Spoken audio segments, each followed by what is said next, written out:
Hi, friends. Happy little Wednesday around here. The firm of Harrison Meringue. Patrick Harris, yours truly with you. That's my guy, Danny Meringue. To my left, Jeffrey Russ back in the house. Welcome home, my amigo. Got women's Dubs luge on the tube. Got some hockey on the other one. Dude, I'm so into this Olympic situation. Guess what I did, Danny? You know what I watched last night? The USA Sweden curling final again. I watched it again. Why? I knew what happened, and I watched it again. Why? Because I was into it. What else was I going to watch, dude? It was bad NBA on. There's also like other replays you could This watch. girl's crying because they're in first place now. She's going to ruin her makeup. Oh, I know. We were talking about, it was right before we came on, the woman in the front of the two-woman luge, very makeup on. Like, Yes. Very, Came to the party today. Yeah, like, and we were kind of joking, like, well, the one in the back doesn't because you can't see her face. Because if you've ever seen the luge, like the stack, you don't see the person. Like, yeah, she's got bright red lipstick on. She's crying. Oh, I'm so happy for them. And the next person will come by and beat their time, and it's like, and it's over. In the dudes, I watched two Polish dudes. Makeup on? No makeup. No. Sans makeup. They got finished with their luge. They were in 10th place based on their timing, and they were so stoked. It looked like they had never completed a luge race before. Like we're just happy to be here. We didn't crash. He was like looking at throwing the chabra at the TV. Jamaica, we have a bobsled team. I think they were just stoked they didn't die at the Olympics. I mean, it is kind of interesting because we always talk about, the medal winners, but like, you've watched Archer, right? Mm-hmm. Ray Gillette, Yes. he won bronze as a downhill slalom skier, and like they always give him crap, and it's like, I won bronze. Like, I am the third best in the world. Like, what do you mean? But it's also like, so you finished 10th, like you've been training your whole life. Is it a disappointment that you finished 10th?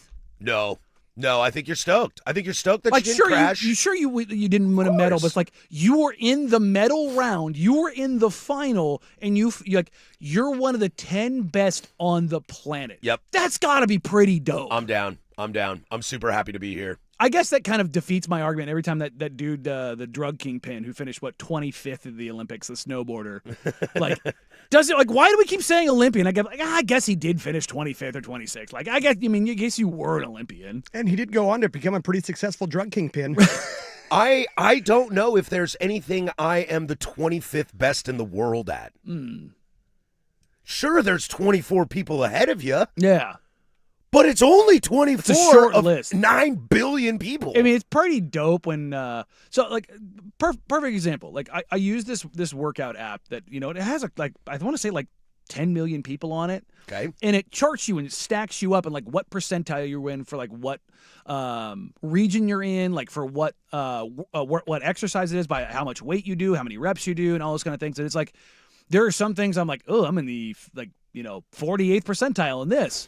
And then I get into other things. I'm like, you're in the 89th percentile in this. And I'm like, we were talking about the other day. It was like when you said you didn't understand like where, how much weight was. Yes. And I have no idea. If you can bench press 350 pounds or 800 pounds, I have no idea what's good. Like, I understand it, but I was like, I wonder like how, like where like my benchmarks are globally.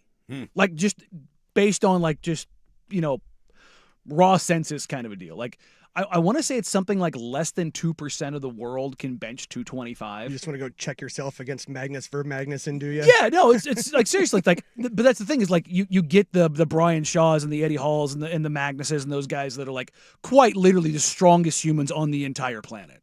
Like there's nobody that competes with them kind of a deal. It's like, it's like, oh, there might be some guys out there. It's like, no, the math tells us there's not. Like, it's just, but like the idea of like I'm training for a 1,200 pound club. A combined 1,200 pounds across bench, deadlift, squat.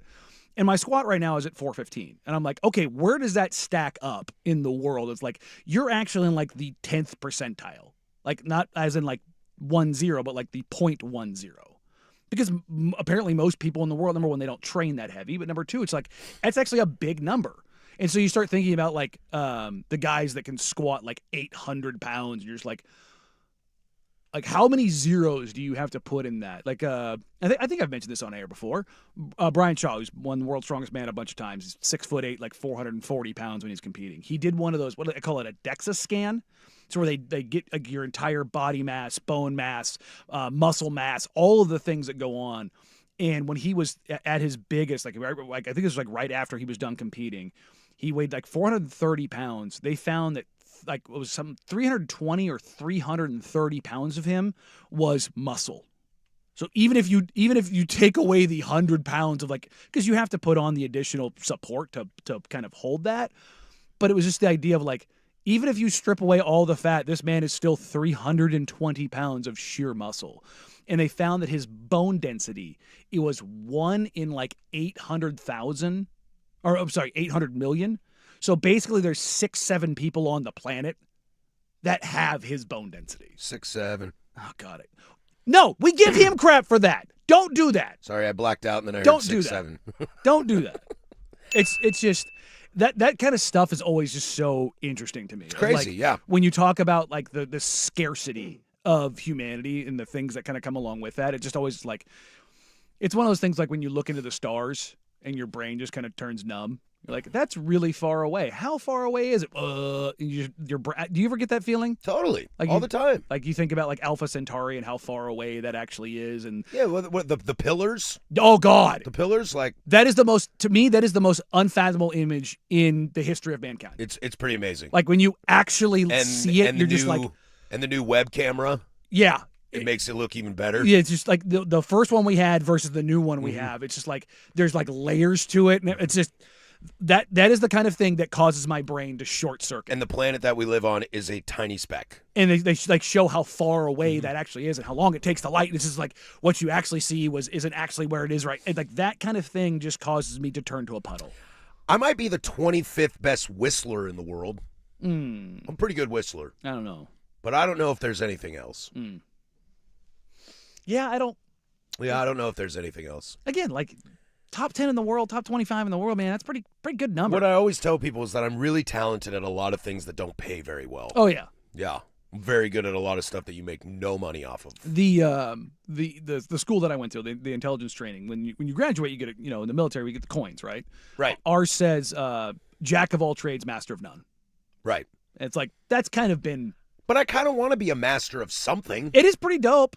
Did you know Stevie Wonder was a master harmonica player at 14 years old? That's pretty cool. How do you become a master harmonica player? I don't know. Ask what's his name from Blues Traveler? Popper. John Popper. Like I play harmonica. Like I don't know how to be a master at it though. I'm pretty good at it too. Like if you can like full on play a 2-minute solo on a harmonica and then go back to singing in the middle of it. It's pretty good. Like you're a master harmonica player, right? At that point, I would assume John Popper is a master harmonica player. What is the weirdest thing that you would want to be the master of, or a master at? I don't know, but I do like finding celebrities that I'm better at stuff than. Like I listen to Bob Dylan play the harmonica, and I'm like, I'm better than you. It's such a weird flex. Do you have a harmonica? I do. I have 15 harmonicas. Why? Because they're all in different keys. Okay.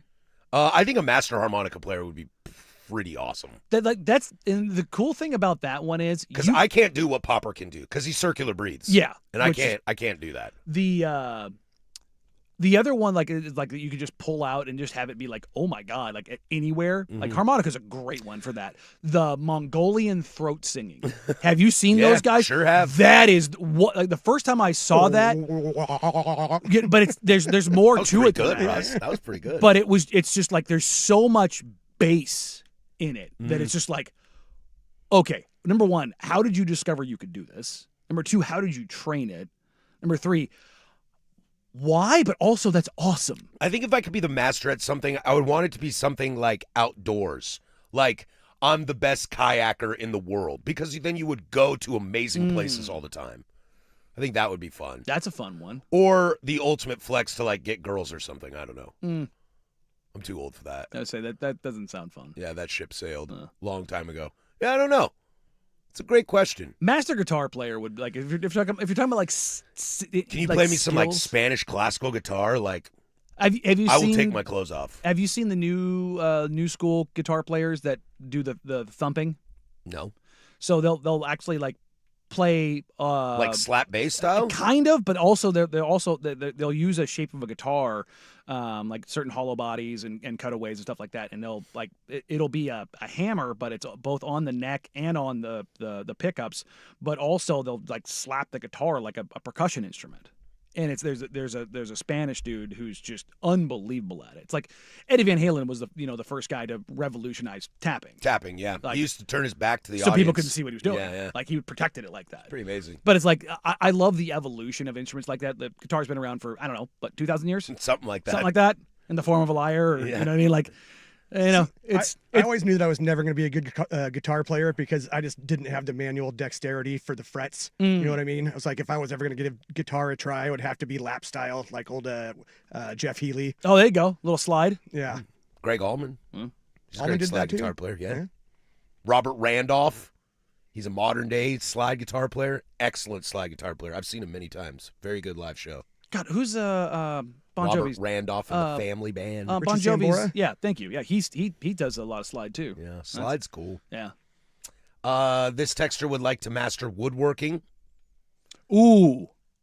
Master beatboxer. That'd be pretty great. Yeah, one of them out there, Vatang is his name. He's a big Russian dude. He's actually like comes from Mongolian throat singing. Oh, Like I think that's how he beatboxes. Yeah, it like channels his inner Mongolian. But he also can sing like you wouldn't believe. So he combines singing, Mongolian throat singing, and beatboxing at the same time. And it's just I've showed you that guy, the guy that did the Black Betty. Yeah. Yeah, it's one of the more insane like. Oh, I didn't know humans were capable of doing that. I can't believe we got this far into this segment and nobody has yet said they wanted to be a master debater. Yeah. Boo. No? No. Damn. It was low-hanging fruit. Yeah, All I can think what about. I'm good at. All I can. That's where I'm in like the 98th percentile. Is grabbing the low-hanging fruit. All I can think about right now is the South Park episode with the owner of City Walk and how he hates the Mongolians. Yeah. Like that's all that's going through my brain right now. Just that hamster's running that wheel. Yep. Yeah, no. And then at the end, the wall breaks down and the Mongolians fly through on the horses. It's such a classic episode. It's a banger. Oakley Dokley, we got a great show for you all today. A lot to get through. We're going to talk about breaking legs because that's fun. We're going to talk about the art of literally tanking in front of people's eyes and nobody doing anything about it. We'll talk some Achilles as well. Hair growing. Wild show today. Wild show today. But let's start some Super Bowl leftover nuggies. Things have come out. Julian Love and Will Campbell have some very interesting things to say about what went down at the Super Bowl, and we'll start there. 105.1 FM, 1080 AM.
10:17 here, Portland Sports Leader.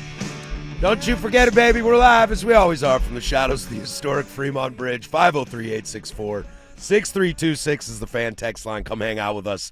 Have a great time. Kick it over on the YouTube chats. And I'm telling you, you YouTube kids, be in line today, all right?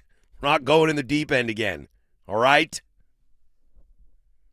Good luck with that. Yesterday was off the rails a little bit in there. Everybody play nice with each other, all right? A lot to get to this hour. Let's see, what do we got on the old sheet here? Could Mark Cuban be returning? Oh. Dun, dun, dun. I, for one, would welcome our new overlord, Mark Cuban, back. We'll get to that a little bit later. But let's start here in the NFL. I came across this in my timeline. Very interesting, kind of a pieced together segment of Julian Love on the sidelines during the Super Bowl, kind of predicting that he is going to ball hawk, and eventually did. And there's a lot of fascinating things that have come out of the Super Bowl, particularly in the Patriots and their offense. Drake May had some tells. The offensive line had some tells. And it kind of goes back to what we talked about. When was this? I think it was Monday, because I don't think we did any football yesterday, of just kind of how surprisingly unprepared it felt Mike Vrabel and Josh McDaniels were. You know? Because, like, there's so much that didn't go right in that offense throughout that game, and a lot of credit goes to Seattle's great defense. Okay. But when I play some of this stuff for you and you listen to some of this, you will see, like, how is it that bad? Like, how are there that many tells in what's going on? How are we able to predict this as well as we can? This is a little sideline edit, a compilation of Julian Love on how to get an INT.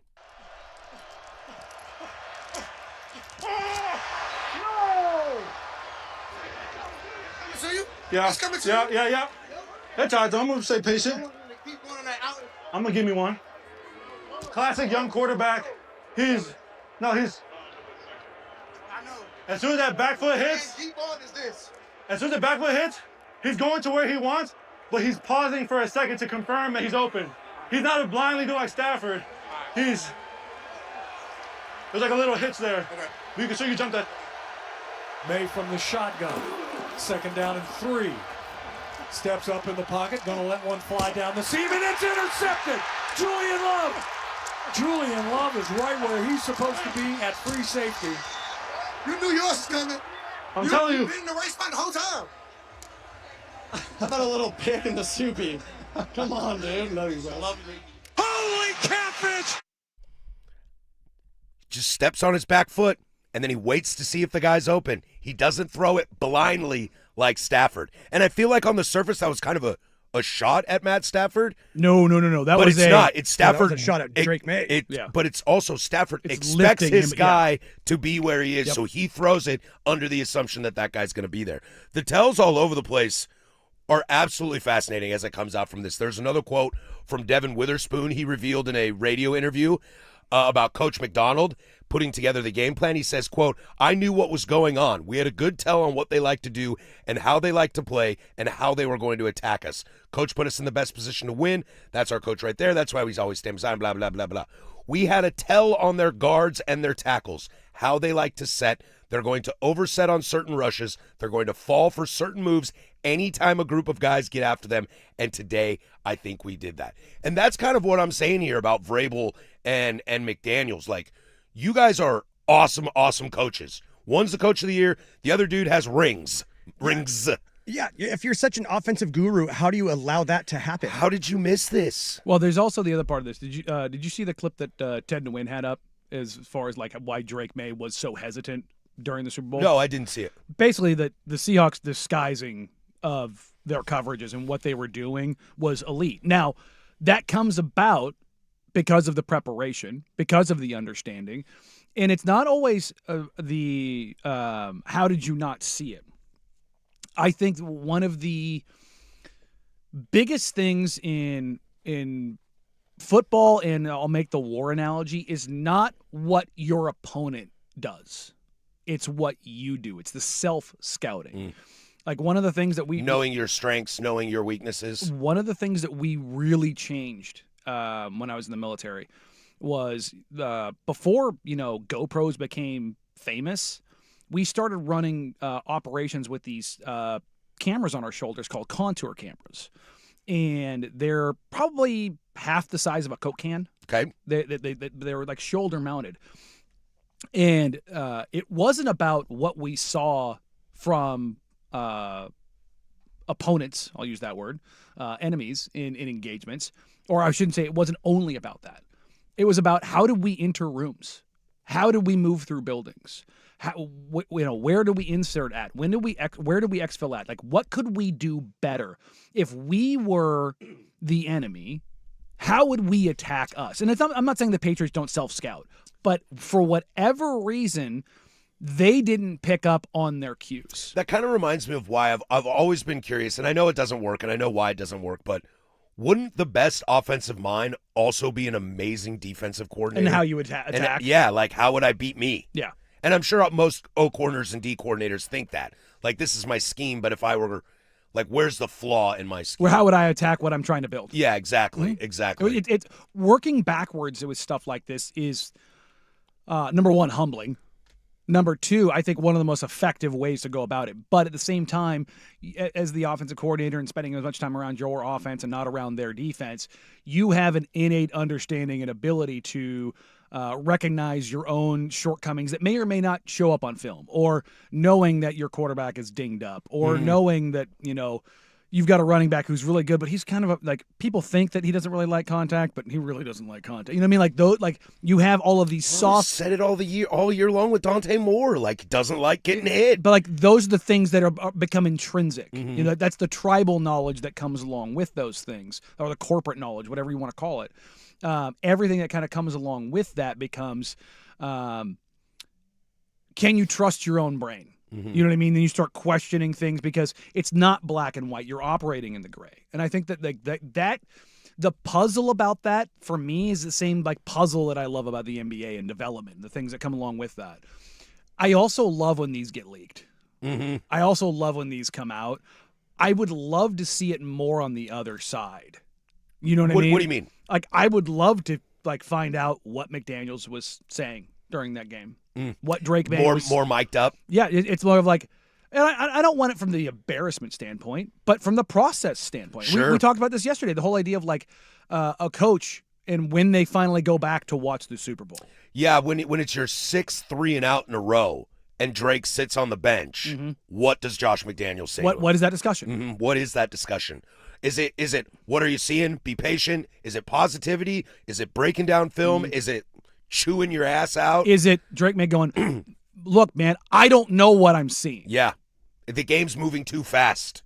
Like, everything that I'm seeing, like, the whole seeing ghost thing. It's like, I'm seeing this pre-snap, and they're rolling out of this, and I've never seen that before. I mean, you mentioned it great, and I thought it was such a good point, too, when we talked Super Bowl on Monday about MVP discussion. That's why that supports – this situation supports your Devin Witherspoon argument, because he was there terrifying everyone at all times. Yes, throughout the entire game. And he also made 2 incredible game-changing plays. So, side note, the brother and sister men of curling yesterday. She in the solo? He's on the men's team. There you go. My man's out here stacking medals. Stacking medals, except for he's playing the Italians. The Americans, are we going to dominate this? Do we got dudes with mustaches and dad bods still? I mean, I feel like that's probably the best course of action. Why do they get 2 sweepers in men's? Is it men's team? Yeah. Is it men's team? Yeah. Oh. The best part about it is, again, the volume on is the best because you hear the sweep, sweep. Yeah, sorry, I just sidetracked us there. They're probably then taking stones with or taking turns with rolling the stones, right? Yeah. Pushing the stones? Pushing. Rolling stone gathers no moss? Throwing. Stop me up. Or I guess curling the stones. I know I felt like such an idiot yesterday when I was watching it in the morning. I was like, now if he can curl that right around the... Oh, yeah. Yeah. Well, that's what it's called. It's called curling. I'm starting to think that maybe the Olympics on my TV is bad for me to do this job. Be getting mildly distracted. I'm so distracted right now, dude. Now I got 3 curling matches and speed skating. Yeah, the speed skating's nuts because they get these guys on these straightaways. They're going like 40-plus miles an hour skating. I'm like, Holy crap, man. But to put a little bow on it, we'll talk some more Patriots here in a second. I also feel like it's the perfect storm with Seattle. It's McDonald is just such a great game planner on the defensive side, and he has dudes everywhere. Julian Love, not my favorite player on their defense, maybe not my top 5 on their defense. Amazing game. Devin Witherspoon should win an MVP, and he doesn't really show up on the stat sheet. It's just causing chaos, which leads me to ask this question. In a lot of the Super Bowls that we've seen, are the Patriots one of the worst teams we've ever seen in a Super Bowl? Because it's starting to feel that way, and we get an apology for maybe the dude that created the ghosts. I know you're trying to do the toss here. I want to give Seattle credit for being a lot better than we probably gave them credit for going in. I agree. I 100% agree. And I'm happy to have that discussion right now, too. I was really high on Seattle. I had been all year. I picked them to win the division. I did not expect them at the beginning of the year to go to a Super Bowl. No. But going into the playoffs, I was like, this is the best team right now. I feel like they're the best team. And as much as I loved that defense, and as much as we praised Houston's, and we should have, because Houston's defense is fantastic, I love Seattle's defense, and I think I'm underselling it. Yeah. To your point. Yeah, I think we're underselling how good that defense is. Because it doesn't have the name.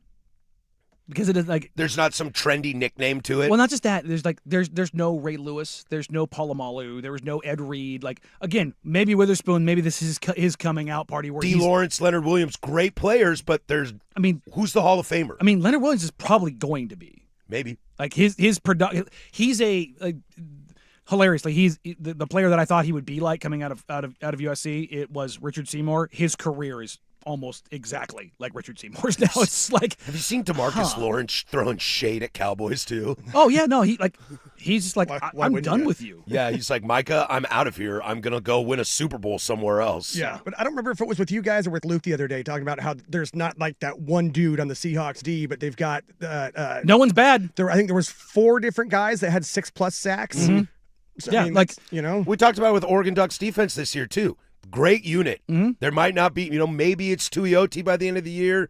It's Uiagalelei, obviously, is the name that everybody knows, but it's kind of just a collection, and I think you might be onto something. Tim, this might be a coming out party for a generational defense. Yeah, if we can advance 5 years from now, we might look back and go, that defense was really, really good. In 3-4 years when Reek returns to form and Witherspoon is a monster and even Worry is the highest paid DB in the league. Like you're looking around like they had 3 All-Pro DBs like in their early years, and then you look at the front like, yeah, Leonard Williams is going to be a Hall of Famer, and Dexter Lawrence is going to be like a fringe Hall of Famer, and you're just like, man, that defense was really good. Can you believe that Julian Love was the 3rd best DB on that squad? And you're like, yeah, I can. Yeah, you start like, oh, maybe they were a lot.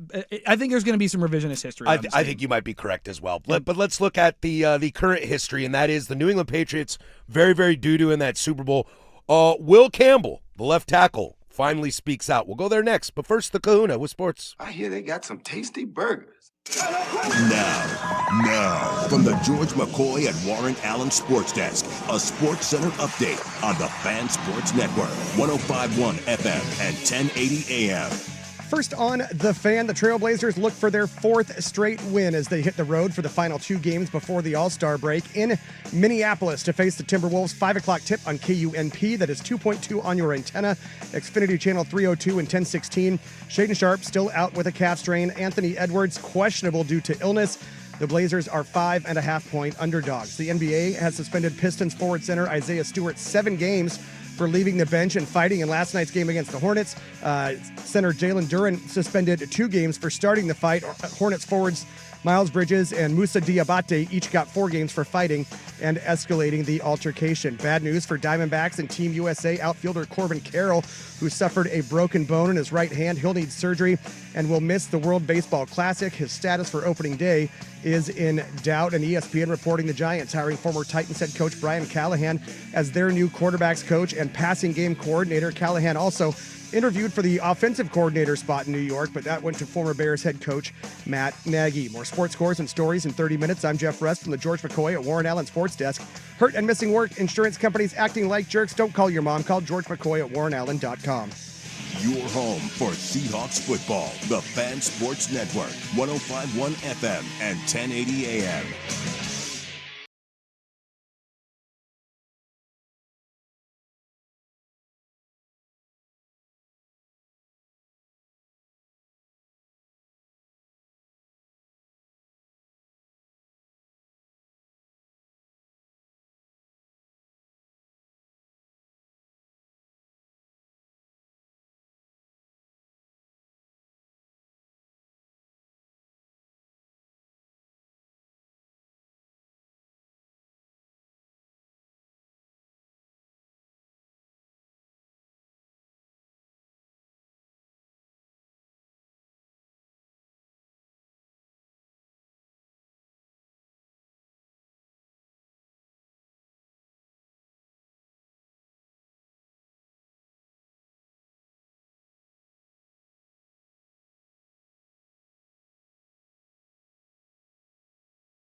We'll welcome our new overlord back to the cool kids group. We'll do that in about 10 minutes. A lot to get to in the 11 o'clock hour. We'll talk about breaking legs and growing hair out.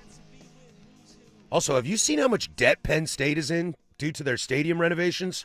Whoa, baby. We'll have a conversation about that. No wonder private equity's breathing down the throats. Who would have thought? Oh, I don't want to get into it. We'll get to that later. Squirrel. Don't squirrel. Squirrel. Don't squirrel. Squirrel. Or squirrel. Or squirrel. Sometimes squirreling is fun.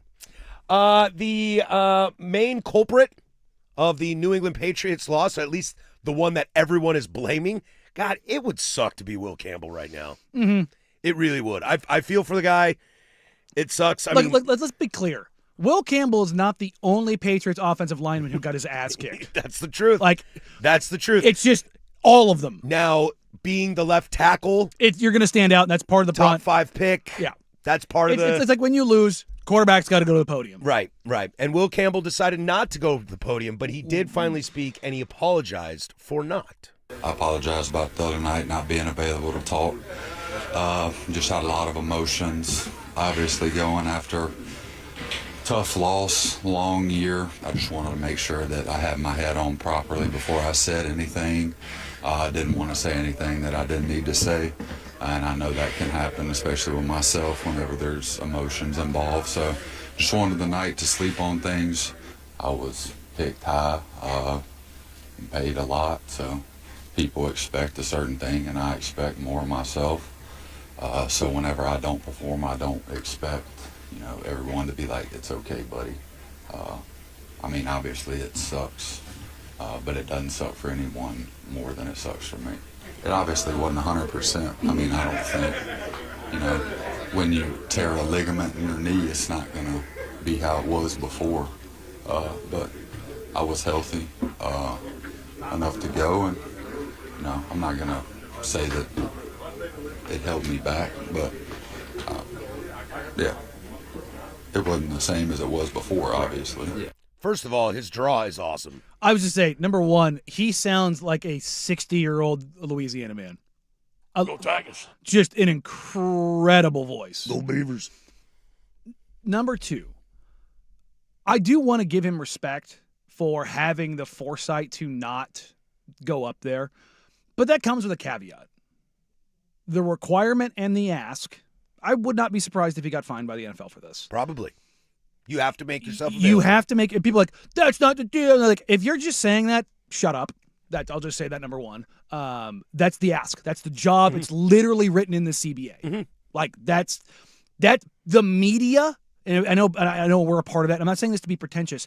I've just been around this long enough now where it's like, that's part of what keeps the things going. And people are like, they just want him up there because he might say something that's going to get him in trouble. No. He needs to be up there because he might say something that's interesting. Yep.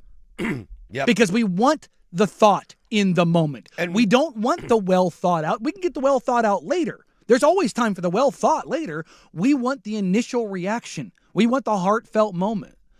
Like on the good and the bad side. And is it at maybe the cost of somebody sometime because they are in the heat of that moment? Yeah, but Bart Scott can't wait. Can't wait. That doesn't happen in the locker room the next day. And it's not that big a deal, but we remember it because it stood out. Because anything is possible, KG. Instead of impossible as anything, because it was supposed to be Adidas tagline. Yeah, oops. But like all of those things, they come about in the thrill of victory and the agony of defeat. Like, yeah. And everybody's like, oh, he shouldn't have to do that. Yes, he should. That's part of what's negotiated. But I will say, I'm impressed by the maturity. I am too. He does. He speaks like a veteran. Yes. And to your point, that deeper timbre kind of helps. Oh, yeah, 100% He seems helps. so much older, but he's also kind of spot on. Like, look, guys, I know me, and it was not going to go well if I spoke. And if that cost me $50,000, then so be it, because I don't want to make an ass of myself. Mm-hmm. And I'll give the kid credit. And here's the thing. You know what he didn't do? He didn't deflect it. That's why I appreciate that's the respect that I'm giving him is like I was drafted high. I get paid a lot of money. I have to be better. It's on me. Yeah. There's no butting any of it. He did sneak in though that my knee hurts a little bit. Yeah, well, I mean, look, but my point. I did catch that. My point being, he owned it. He owned not playing well. He owned not showing up. Like that matters. Mm-hmm. Like that genuinely matters. That shows maturity. It's such a platitude, but you learn the most in failures. Absolutely. You learn the most in failures, and I say it to and my him kids all the admitting time. that, like that, to me, look, maybe that's just me, but when I hear a young dude do something like that, that shows real growth, real maturity, real understanding. There are ramifications and consequences that come with my actions or inactions. There was no dismissing of that. He even says, "I'm sorry." Like He said, "I'm sorry." Like that matters. It matters big time. It Like, matters and I big time. appreciate it. Is this page? I'm trying to look through recent history. Basically, the Cowboys on, because that's kind of like my lifetime of watching Super Bowls. Is there a team that no-showed more than the New England Patriots? Broncos. Which Broncos? Peyton's. Peyton's Broncos? That was over immediately. The Jared Goff Rams? Yeah. Yeah, 43-8. Woof. That's Peyton's Broncos. Stan Humphries Chargers. Oof. That I think Jerry Rice is still catching touchdowns against. Well, and of course, you had the 85 Bears against the Pats. That one was 42-10. Yeah, that thing was crushed. Raiders got crushed by the Bucs, but not because they didn't show up. It's just that the Bucs had their entire game plan. Was there another Niners-Bengals one that turned into a blowout? That's in the 80s. Yeah, that's a giant blowout. That's in 89. Niners. Because they played twice in the 80s. They played didn't twice. No, it's Broncos you're thinking of. Okay. They only. Oh no. Yeah, they played the Bengals twice. Both of them were close games, though. Okay. I'm an idiot. How about the New York Giants, who lost to the Baltimore Ravens with Trent Dilfer, Kerry Collins, Jason Sehorn, Tiki Barber? Yeah. That team was not very good. Yeah. Again, I think this is more going to end up being revisionist history. We're going to say this Patriots team was actually pretty good, and the Seahawks team was really good. You think so? I'm with you on the Seahawks being really, really good. I don't know if revisionist history will be nice to the Patriots at all. I think it'll be okay. Depends on what they do from here. Yeah, you know what I mean? Like, Yeah. I think it's going to be like a... Does Drake May hit a crater? Yeah. Or does he continue to grow? Mm-hmm. Yeah, that's a fair point. But, I mean, that score was not indicative of that game. Mm-hmm. Like, that was an absolute manhandling. It was. It really was. The better team won. Yeah. And I'm sorry that you all thought it was a boring game. I was entertained. I mean, it was boring in the sense of, like, it went to script. Yeah. Yeah, there's not a lot of unpredictability going on. That's like Does anybody really want a 9-0 game at halftime? No, sirree, Barbarino. But beyond that, I think when we talk about exciting, particularly in sports, it's because the script is thrown out immediately. Yeah. You know what I mean? Like, when Philadelphia keeps throwing touchdowns against Kansas City, you're like, whoa. What's going on here? Yeah. Slow down. Perfect one. South Carolina, Texas A&M. Yeah. That first half, where everybody's sitting there going, oh, what is going? Was it 31-3? Yep, Texas A&M is fake. And then all of a sudden, Marcel Reed in the second half, you're like, this game is awesome. And it was a complete shellacking in the first half. Absolute bananas. Welcome back to our new corporate overlord, or at least our former one. Could this really happen? Is he coming back? I, for one, would welcome him. We'll talk some hoops next. 105.1 The Fan. Congrats.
Coming up in hour number deuce, breaking legs, growing hair, and cheating on your girlfriend. Buckle up, friends. We'll have a nice hour number deuce here coming up. Hell of a weekend. In a moment. It's a hell of a weekend, brother. It's a hell of a weekend. An American just won gold in speed skating, set an Olympic record. That boy fast. This kid right here, set an Olympic record. That's always got to be fun. Old Quadzilla over here. Is that the Quadzilla guy? No, he's a cyclist. Oh, okay. But no, it's like I'm always blown away by how big that freaking driving leg is. I haven't seen it. Oh, dude, I'm scared it'll ruin my Barry algorithm. Sanders size. Oh, these guys have quads that have quads. It's terrifying. And the left one is bigger than the right because the way they skate. So that's the one that they drive on the inside on. And it's just like these guys all weigh like $120, but 80 pounds of it is in their legs. And you're just like, dude, do you have to get like custom pants? Yeah. Custom shorts? Bonds had custom jerseys and custom hats. Well, his hat, we all know why, for sure. Calcium deposits. That boy had like an 8 1/4 hat. Calcium deposits, dude. That'll do it to you. It's tough. Mark Stein reported this, that an unidentified Dallas investor group is interested in partnering with Mark Cuban to buy the Mavericks back from Patrick Dumont. Mm-hmm. A source close to Dumont told me the family remains excited about the future of the franchise in the Cooper Flag era. Well, you better be. You just traded a top 5 player in the NBA. You know what I heard there, though? What? I didn't hear anything about saying no or yes to anything. I did not either. That is such an interesting situation, especially we sit up here in Portland. We're about to switch ownerships, so we're going to see it firsthand. I found it interesting that Cuban ever got out to begin with because he seemed to just really love it. But he is a businessman, and he probably saw the return on his investment was going to be better than it ever could be. Yeah. Well, he does still have a stake in the team, right? Yes. Yeah. Okay. Yes, but he doesn't control it He anymore. doesn't have controlling a majority share. I, for one, would love to have Mark Cuban back. I think he's good for the league. I think he's good for eyeballs. I think he's a smart guy, and he's an owner that cares. He cares about the team and he cares about the city. Luka would have never been traded on his watch. And as awesome as Cooper Flag is, maybe that is your punishment. Maybe if you trade Luka Doncic, we'll give you the first overall pick, and then you got to sell the team. Is that their punishment? Well, so I've had a few people that I've reached out to and have reached out to me as far as the upcoming discussions that will happen at All-Star and then the impending Board of Governors meeting that will follow in March. Couple things. It sounds like that we may hear about expansion at All-Star. So the vote might happen later, but you might hear a more positive note towards it. Adam Silver is going to be asked about it. Like there's nobody in that room who's not going to not ask if he doesn't have it in his prepared statement. That's going to be a thing. I was also told as far as the transfers of power as it pertains to Portland, it does not necessarily have to take place in person. They can vote via email. Like it doesn't have to be at the meeting. Okay. So that vote can happen before the meeting. Now, for tax purposes and all those kind of things, you're probably looking at the official transition of power by the league, like in order for Tom Dundon to be the signer of transactions and things of that nature, being April 1st. Oh, okay. Because a lot of that has to do with like tax reasons and things of that nature. Clean dates, et cetera, quarters. Exactly. So those are the things that you're probably going to see transpire over the next, 6 weeks? Right? Yeah. We're middle of February. So, yeah, next 6 weeks. Yeah. So there's going to be a lot of moving around. But as it pertains to expansion, and particularly Las Vegas, I've had a couple people who I trust who they work in the sports business side and have relationships with billionaires.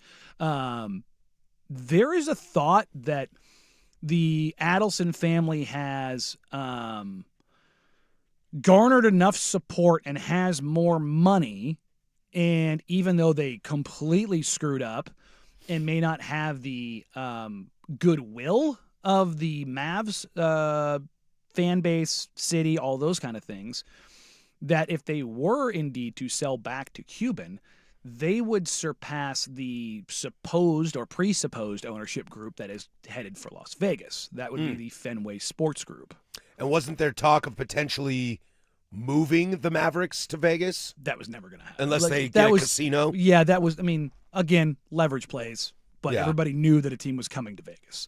But it also sounds like that, yes, that the Adelsons thought that they were, a year and a half ago, thought they were, year and a half, 2 years ago now, thought they were going to be able to get gambling legalized in Texas, which if that was your goal, trading away Luka Doncic was a really stupid way to accomplish that, because now, out of spite, that will never happen as long as you own the team. Yeah, deciding to throw a grenade in your own team's value is not a good idea. It's not just the value, it's what you did to the city. You betrayed the city's trust, so why on earth?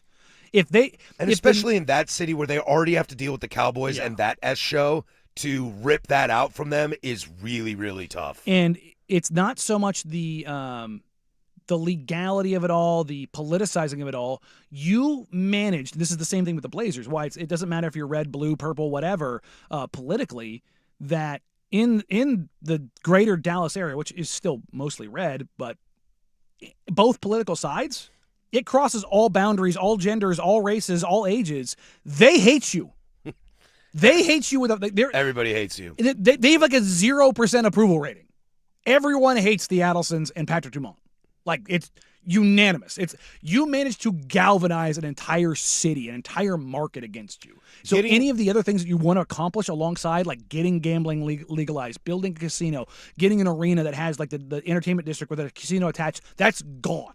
And the thought that you somehow lucked into Cooper Flag wasn't enough to give you forgiveness. No.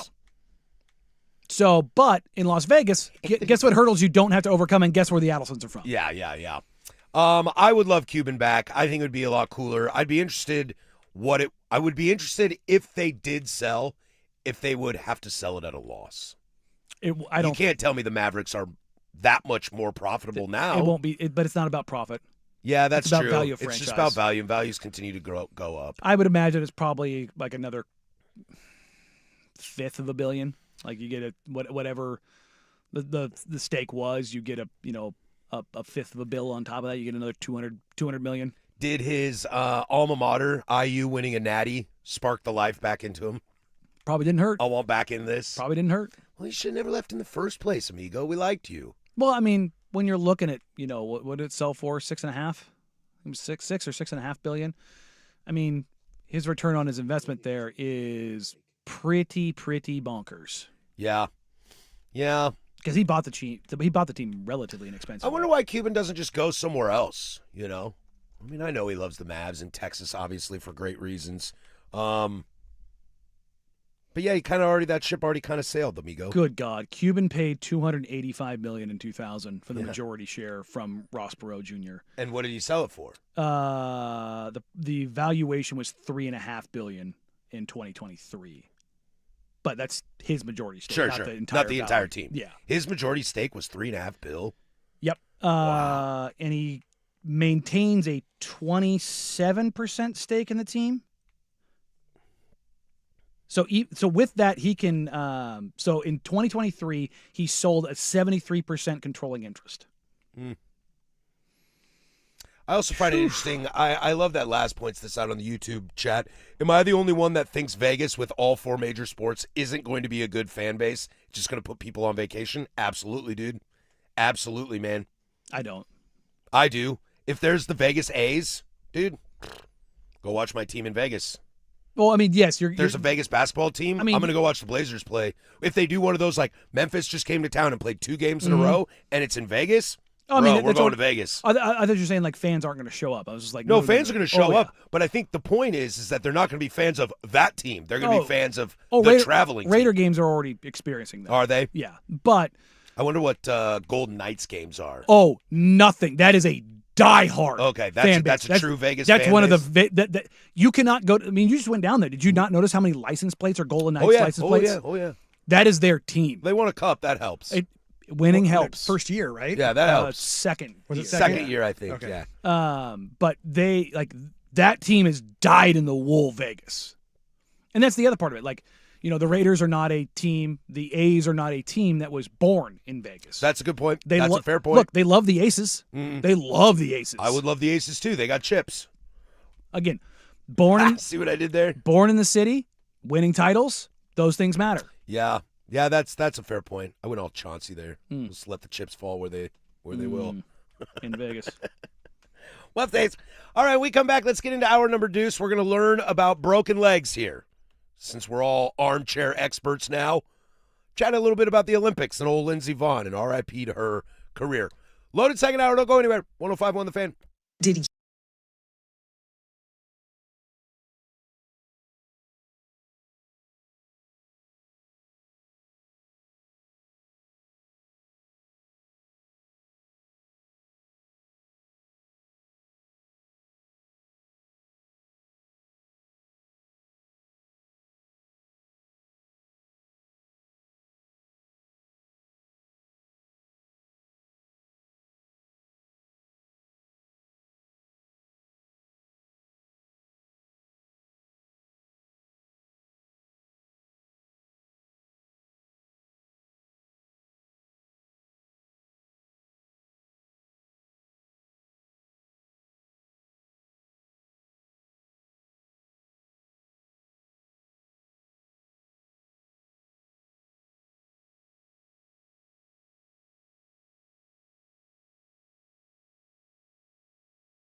Now, from the George McCoy and Warren Allen Sports Desk, a Sports Center update on the Fan Sports Network, 105.1 FM and 1080 AM.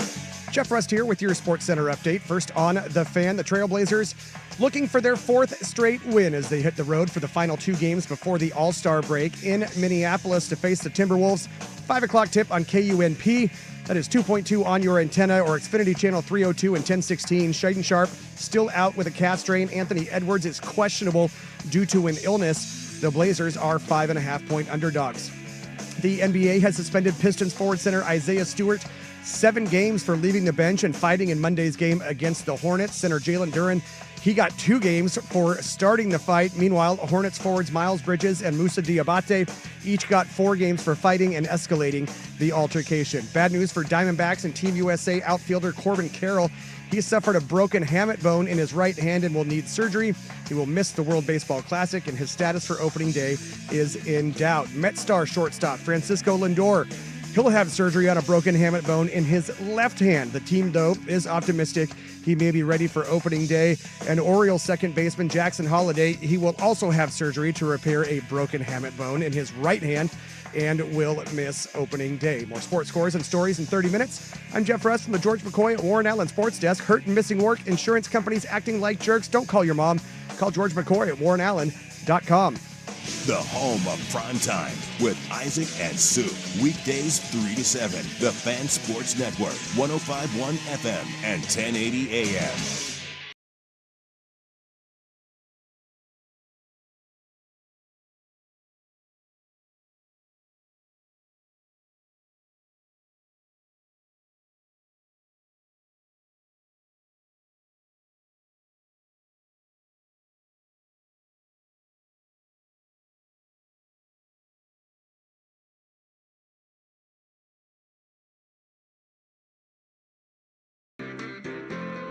Hour number deuce here, the firm of Harris and Meringue. If you missed the first hour, you can download that, the Fan Podcast, 1051thefan.com, the Odyssey app, wherever you get your podcasts. You can jump on the YouTubes. 1051 The Fan is the channel.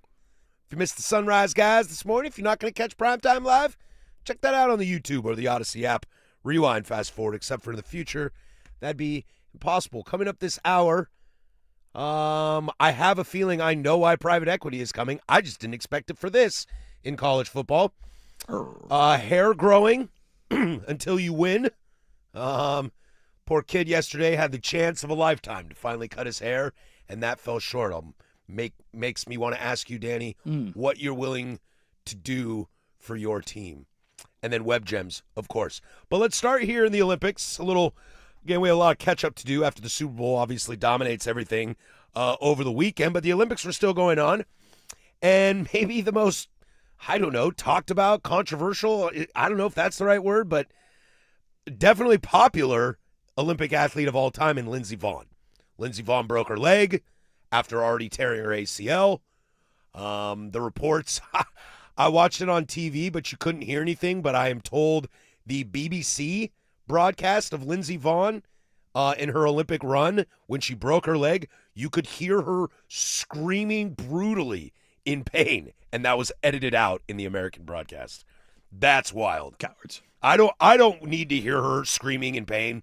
I can already imagine that a broken tibia from skiing does not feel very good, but it is crazy to think that other countries are just like, oh man, let it ride. Like, who's in the truck? And they're like, should we cut this sound? Like, no, turn it up, actually.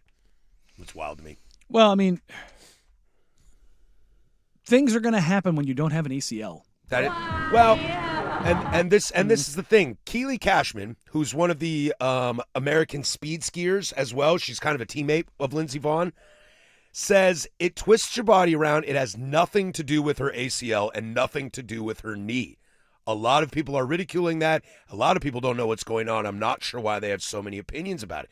She was talking about that Lindsey was going so fast that she reached a point where there was no return. That you are now going so fast you are out of control. Yeah. And there is nothing she can do. She hits the fourth gate, and that's when it all comes off. Has nothing to do with her knee, apparently. It's just she was going too fast to a point where she lost control, and eventually it was going to come. Well, you could argue she's maybe going too fast because she doesn't have full stability and can't control it. I don't know. I'm not a skier. I'm not a doctor. I don't know. So I'll just tell you this. I shredded my knee in Afghanistan at elevation where I was not available for evac, and I had to slide my happy ass down a mountainside a couple miles. Let me tell you right now, walking down a hill with a shredded knee is difficult to do. I can't imagine. I don't care what kind of brace that she had on.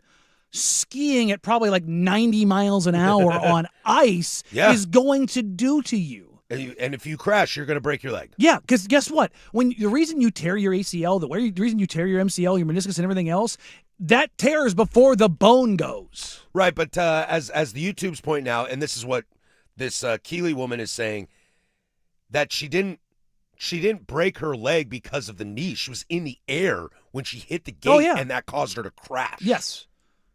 But also, if she, does she break her leg if her ACL's not torn?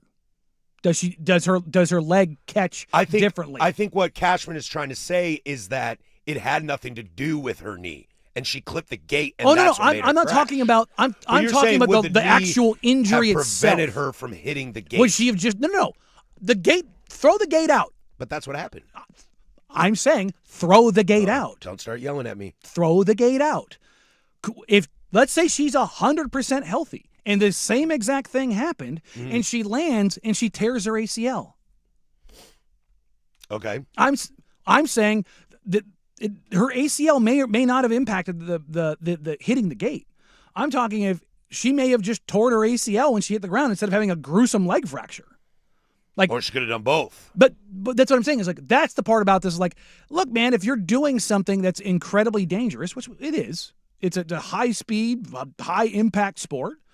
That doing it with a torn ACL is probably going to open you up to other things. Now, I'm not saying that it was a direct correlation that causes the crash. Now, I think there's very much a discussion to be had about, how much control or stability did she have in the knee to begin with that may or may not have kept her from picking up that speed or being under control.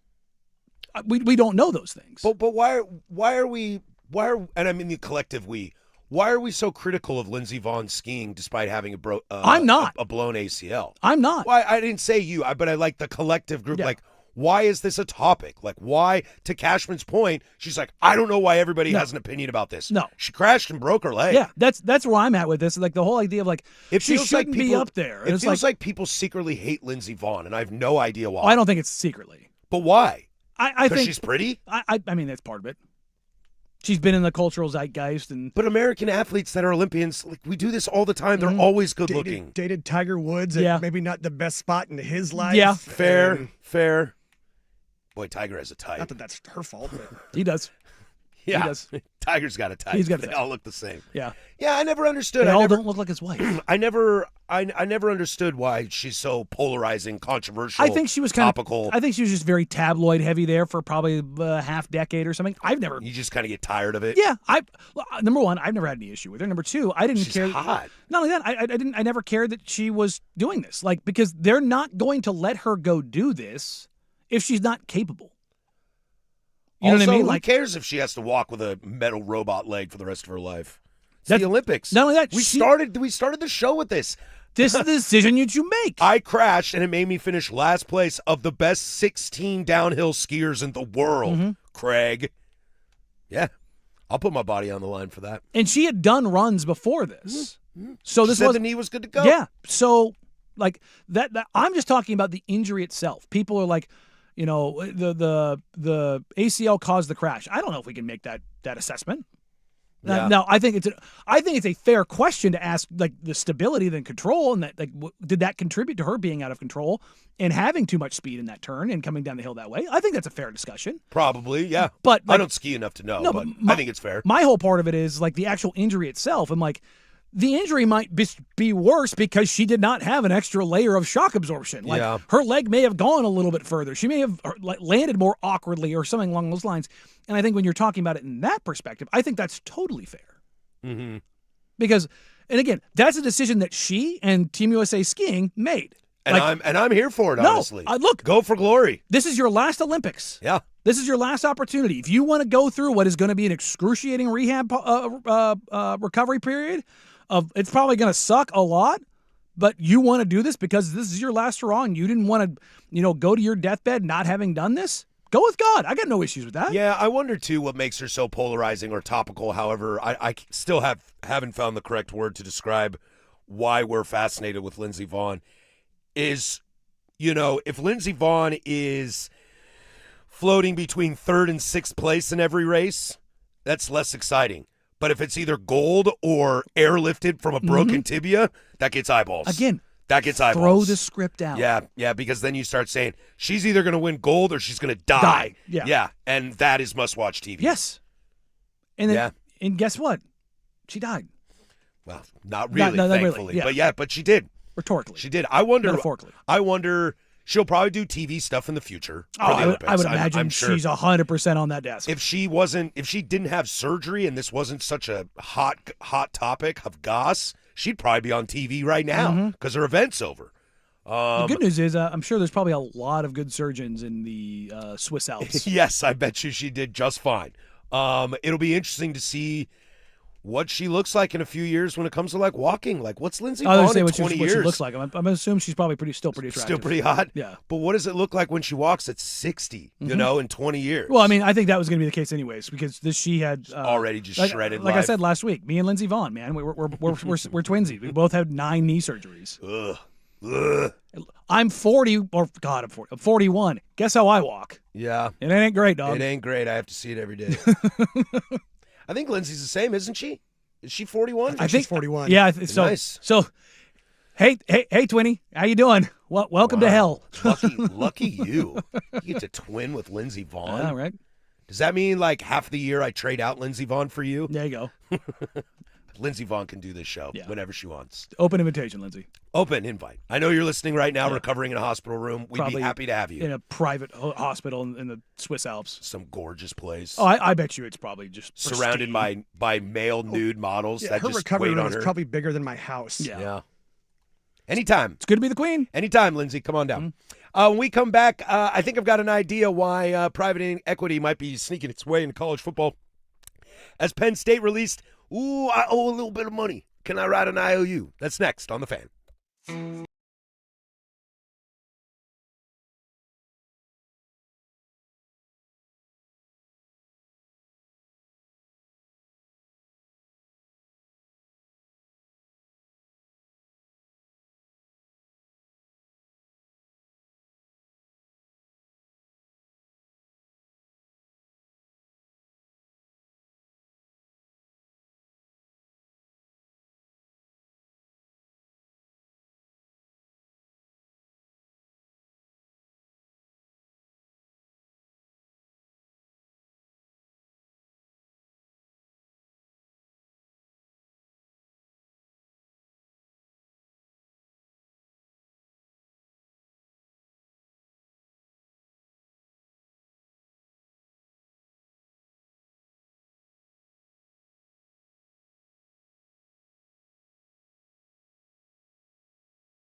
This bald guy's going to talk to you about growing hair in a minute.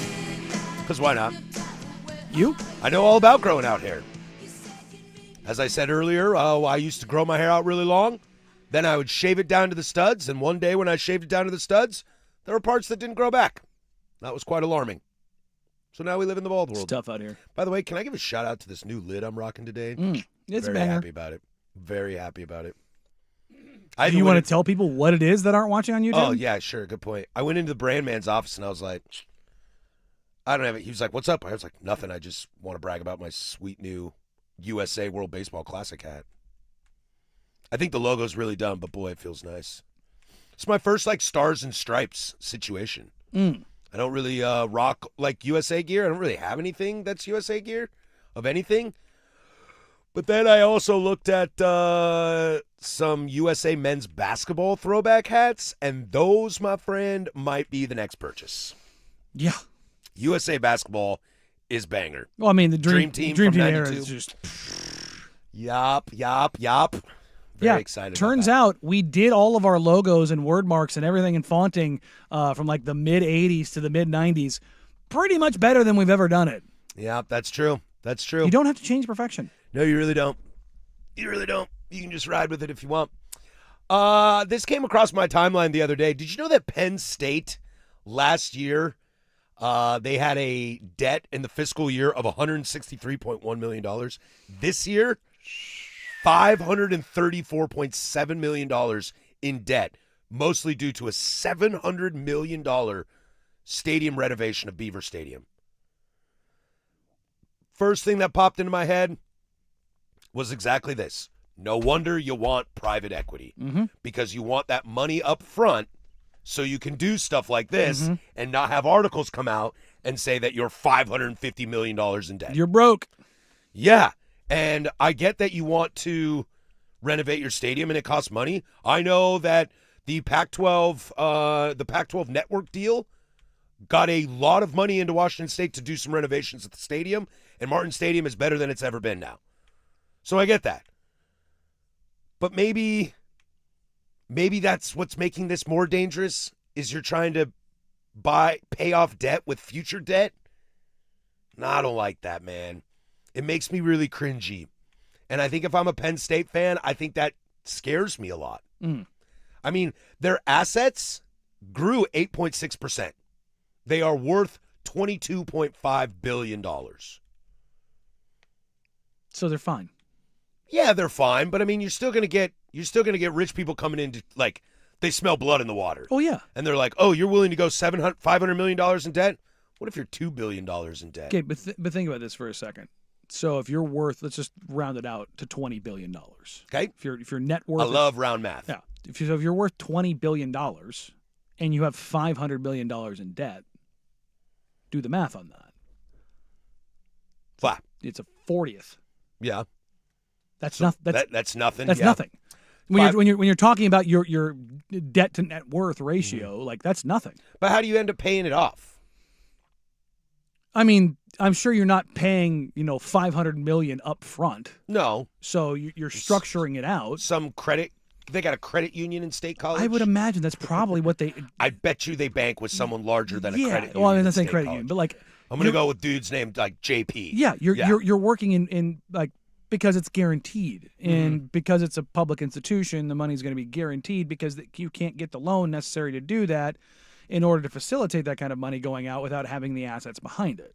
What does $700 million get you for a renovation? I don't know. The Blazers are looking at $600 million for Moda. So, but you were saying yesterday that could be like gutting it.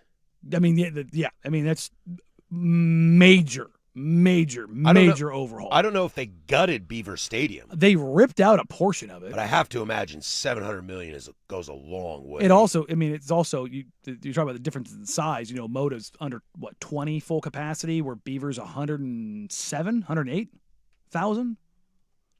Looks like Penn State spent $18.4 million in NIL during 2025. It's a fair amount of money. But also when we're talking about between $500 and $700 million, boy, does that feel like nothing now. Sure does. And again, this is why the private equity is going to get into college sports. Yeah. It's coming. Because it gives you then you can pay for that $700 million up front, and you don't have to go in debt. And this is Somebody get some credit card miles on that? I would imagine. But this is also the part of this that I think in general we probably don't talk about enough. It's not just necessarily Penn State, but it's all of the traditional blue blood, big power, big money, big swinging, you know what's. There's a modicum of fear in this because the injection of private equity keeps them ahead because they have more than everybody to begin with, and if more gets added to the pile, because what scares them. I don't think if you're Penn State, you're necessarily scared by Michigan or Ohio State because you know what they are. You know what the known quantity is. You know who scares you? Indiana. Yeah. You know who scares you? James Madison. You know who scares you? North Dakota State. And I don't say that in the sense of like you should be terrified of their athletic programs. You don't know what they're going to do or what they're capable of. And if all of a sudden those kind of programs start popping up that weren't there a year, 2, 5, 10, 20 years ago and surpass you, it becomes about protectionism. Well, and there was a report that came out, we talked about it months ago maybe, that what operating budgets were for Penn State and Indiana this year, almost identical. So you're right. The Ohio States, Michigans, they're always going to be the same. They're always going to be those institutions, Alabama, Georgia, Tennessee even. Tennessee doesn't win squadouche. They dump billions of dollars into that program. It is who pops up. Vanderbilt almost got in the playoff this year. And that's what I mean. Like Vanderbilt. Because their quarterback, yes, Vanderbilt had a quarterback, finished second in the Heisman. And that's the part of this is all because and this is why I think that the way we're going to look at college football in particular coming out very soon is income statements, P&Ls. Because you're going to look at that because that is going to be a direct correlation to heads rolling. And it's not just head coaches. It's head coaches, it's general managers, it's athletic directors. Chancellors, and presidents. It goes to chancellors and presidents. That's why the money is going to come in. Because a lot of it is aesthetic based. Like if I'm a Penn State donor, if I'm a mega rich dude that donates a bunch of money to my alma mater, Pennsylvania State University, it's literally called Wyoming. I don't love the optics of knowing that my school is $500 million in debt. Now, to your point, that's a 40th of what they're worth, so it's not a big deal. No. And it'll get paid off and made the stadium nicer, which in the long term will Oregon make more State, money. Washington State, and $500 million worth of debt. Hell, UCLA. Oh my God, dude. I would lose it. If my school's $500 million in debt, dude, you might as well shut it down. Yeah. Like UCLA is fighting this, and like their college. Here's the crazy thing about this with UCLA and the debt that they're struggling with. They're one of the most successful public universities in the entire country, academically and athletically. And they're one of the only major universities in this country in a major urban area. Like, you can be like, well, Northwestern's or Chicago. Let's compare the sizes of those two universities and the successes of those two universities on the athletic scale. It's pretty wide swath. Like, we're not talking about NYU. Like, you know what I mean? Like, that's not any of the SUNY schools or anything like that. When you're talking about major cities, UCLA has 30 million people in their urban area. Yeah. And yet they are struggling mightily with debt. Like, so if you're talking about a university like, again, Oregon State, Washington State, or something like that, taking on that sizable of a debt with no way to really recoup that, Go Beavers. Guess which way you have to stare. Yeah. You're staring private equity right down the barrel. And this is why you're pleading with private equity. And this is why I think you're begging them to come in. Michigan and USC are both looking around like, we don't need to be the first ones to go take a bad private equity deal. Let's let somebody else go set the bar, dummies. We have the money. We're fine. Guess who's going to come to us? The Mountain West, the Pac-12. Yeah, you're going to get a fund that's interested. Yeah, Ohio State doesn't need to spend that money on Underwood like Michigan did. They're like, let's see how this plays out. Underwood's still there, despite the coach being fired and that show going on in Michigan. But you're right. That still exists. I don't need to do this right now. I can let somebody else take a shot at this. And Ohio State was the other school that was the other big school. It was like, yeah, we're down with private equity. You mentioned North Dakota State. They watched James Madison do it, and look what it got him. And they're like, okay, we see the path. Yes, we can do this. And again, the private equity. And I want to be in a better conference than the Sun Belt. Yep. And along with that, the private equity, like that's so. Here's what's going to be interesting over the next 2 to 5 years, is the chase to get if you're one of the smaller schools, to get to the right conference. Mm-hmm. The bigger conferences, do they actively start trimming? Right. Like, and I'm not saying like getting smaller, but trimming the fat. Like if you're the Big Ten, are you looking at Purdue and going, sorry guys? I would argue more Rutgers, Maryland. But you know what I mean? Like that, to my point of like, Yeah. do you start like, you know what? Minnesota, this ain't working out, bud. Hey, we're bringing in Notre Dame. Yeah. Hey, we're bringing in, insert school The here. ACC's collapsing. We have a chance to get Florida State and Clemson. Yeah, like Bye. we're North Carolina. Come on down. But that's the thing that I don't think is going to happen. I don't think those conferences will leave people behind. You don't think the Big Ten and the SEC will trim the fat? I don't. I think they all know they're in it together. Well, see, I don't. Especially because for years we would say the SEC would trim the fat with Vanderbilt. That's not the case now. No, but I also think that there's a very wide opening now for what the ACC did, which was the selective payouts. Mm-hmm. Like the reason the Pac-12 fell is USC's looking at everybody going, we're worth more than all of you combined. We need more. And USC and UCLA were super selfish and decided they needed more, which caused everybody else to react. It caused everybody else to go into survival mode. Because all the other schools around the country are doing the same thing. Of how much are we worth? Oregon looks around and goes, if we partner with UW, that gives us our best shot. It's like, well, why don't you partner with Oregon State? It's like, that's not our best shot. Yeah, to my point. UW, it's like, man, I hate those Ducks, but I can't strap my wagon to Wazoo. I'll strap it to Oregon, though. Mm-hmm. Hey, you want us, right? Yeah. Because it made everybody survival of the fittest. And so the fat does. Utah, Colorado went together. Arizona State went together. The fat gets trimmed. Now, here's the thing. And the two that got left behind are together. And even think about the teams that moved to the Big Beavers. Ten, the teams that moved to the SEC, the teams that moved to the ACC. Mm-hmm. They all took less money. They did. Well, not all of them, but most of them. They took less money. And Oregon and UW have half shares. Yeah, and I wonder what that looks like going forward for the Purdues, the Northwesterns, the Marylands, the Rutgers of the world. Do they go, hey, guys, we're just happy to be here. As much as we would love to get $100 million a year from this private equity deal, we're totally cool with 65. Totally cool with 65. And, hey, what if on the off chance we go Indiana on you? Mm-hmm. True. Like, we could do it too. Tell you what, my school would love $65 million right about now. But and that's where the division is going to happen is like, J.P. Morgan Chase comes in and gets private equity in the Big Ten. Mm-hmm. You're getting Chevy Chase Morgan coming in for the Pac-12. You know what I mean? Like, and that's where the next era of this goes, at least in my opinion. You don't think the C-Dub is a powerhouse in sports broadcasting? That sounds like a made-up rapper on a CW show. It really does. It really does.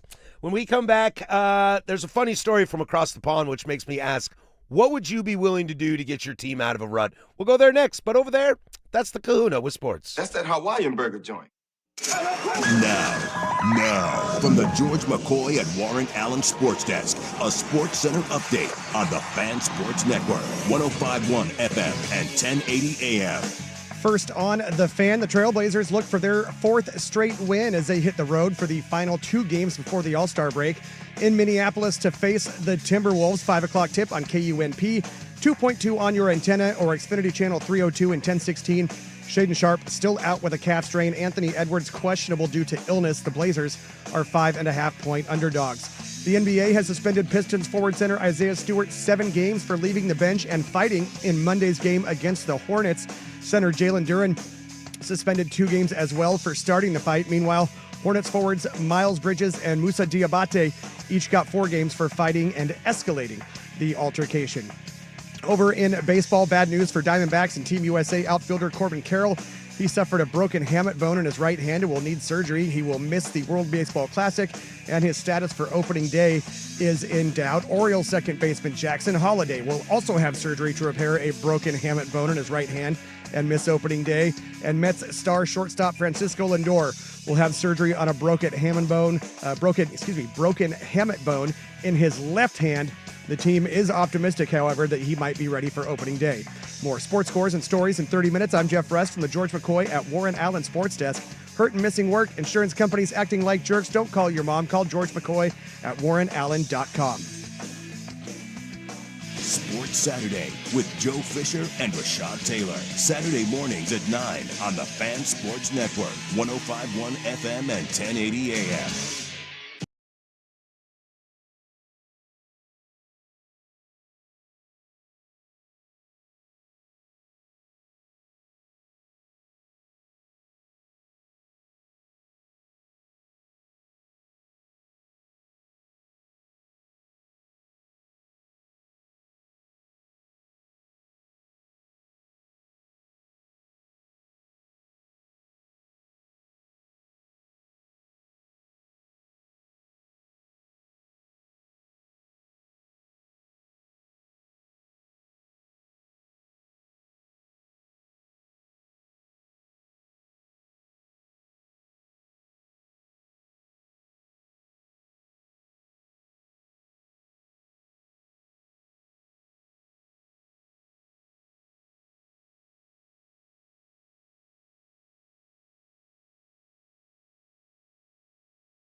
Web Gem's coming up here in a moment. Back to the Olympics for that bad boy. I feel terrible that it's been this long and we haven't even got to it yet because it is great. It's too good. But this story comes across from the pond, comes from across the pond. And I promise you we will not talk about soccer, but it is soccer related. Is that okay? You're looking at me weird. You're looking at me That's weird. because I just saw something popped up across the timeline. James Vanderbeek died. What? Really? Yeah. How? TMZ has it, so we know it happened. Oh, wasn't he dealing with something pretty bad, like not sickle cell, but something like that? I don't think he was dealing with sickle cell. No, I know, but like something really serious like that. Stage 3 colon cancer. Dang. Ooh, F cancer, man. Well, yeah, because I think they did we don't know if that's what killed him, but that's what he was battling. Because I think they were trying to do a staged like reunion thing, like a staged reading with all the Dawson's Creek kids, and then he had to bail at the last minute due to health concerns. That stinks. He's 48. Johnny Moxon? I don't want your life. Playing football in West Canaan, Texas may be the best time of your life. That movie's so great. So good. R.I.P. James Vanderbeek. But this story comes from across the pond. Frank Illett, also known as the United Strand, posted a video on October 5th of 2024 where he gave himself the last haircut, and he said he won't cut his hair until Manchester United won 5 games in a row. Yesterday, since then, they had the chance to win their 5th game in a row, and they tied 1-1 with West Ham. In all competitions, the last time they won 5 games was in January of 2024.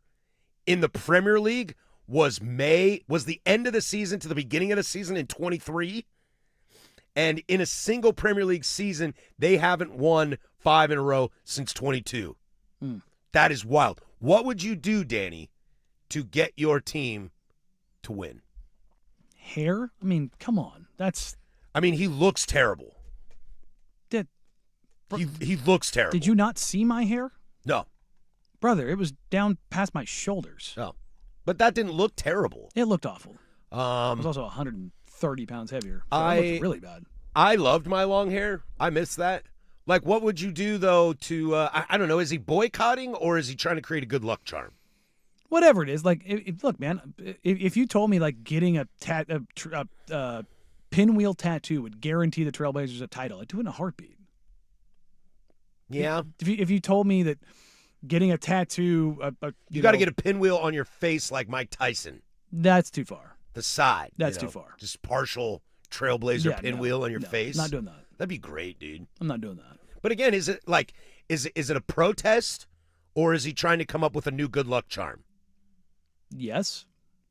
What if the protest when is? you answer that. What if the protest is a good luck charm? Well, I'm just being you. I'm just going 5 toes. That wasn't nice either. Just saying, man. He said, I just want to bring some joy to other Manchester United fans in this kind of weird time at the club. In a weird time? A joyless club. Bro, your club has been irrelevant for 15 years. 15 years. Now, before Hate that, to see it, my friend. Before that, they had quite a bit of relevancy. Okay, yeah, maybe 1 or 2 good years. Yeah, 12. Maybe the best year in the history of footy. USC to win a national title, Danny. What would you do? I mean, there's no haircut I wouldn't do. Yeah. I've had every haircut. Now, if I don't cut my hair, that is a bold choice because it will come out extremely curly where it grows. And it's going to be more of the Art Garfunkel over there. It's going to be more of the conversation of where it doesn't grow. It will literally Krusty the Clown. It'll just go out the sides. That's pretty good. Yeah. That's what it will do. And then it will start to fold down. If I'm wearing a hat, it look dope. You're like, dude, you got a nice set of hair there. King Hatfish? Hell yeah, dude. And then you take off your hat and it's like, oh, God. Don't ever do that again. I kind of want to see it now. I had it for a little bit, and then I bleached it platinum blonde. I kind of want you to do this now. Well, I did. I did that before I met my wife. How would she feel about this? Well, her and I met, and we went out for lunch as friends, and I had long platinum Targaryen blonde hair where it grew. Not on the top, but on the sides. Did you wear a hat? I think I did wear a hat.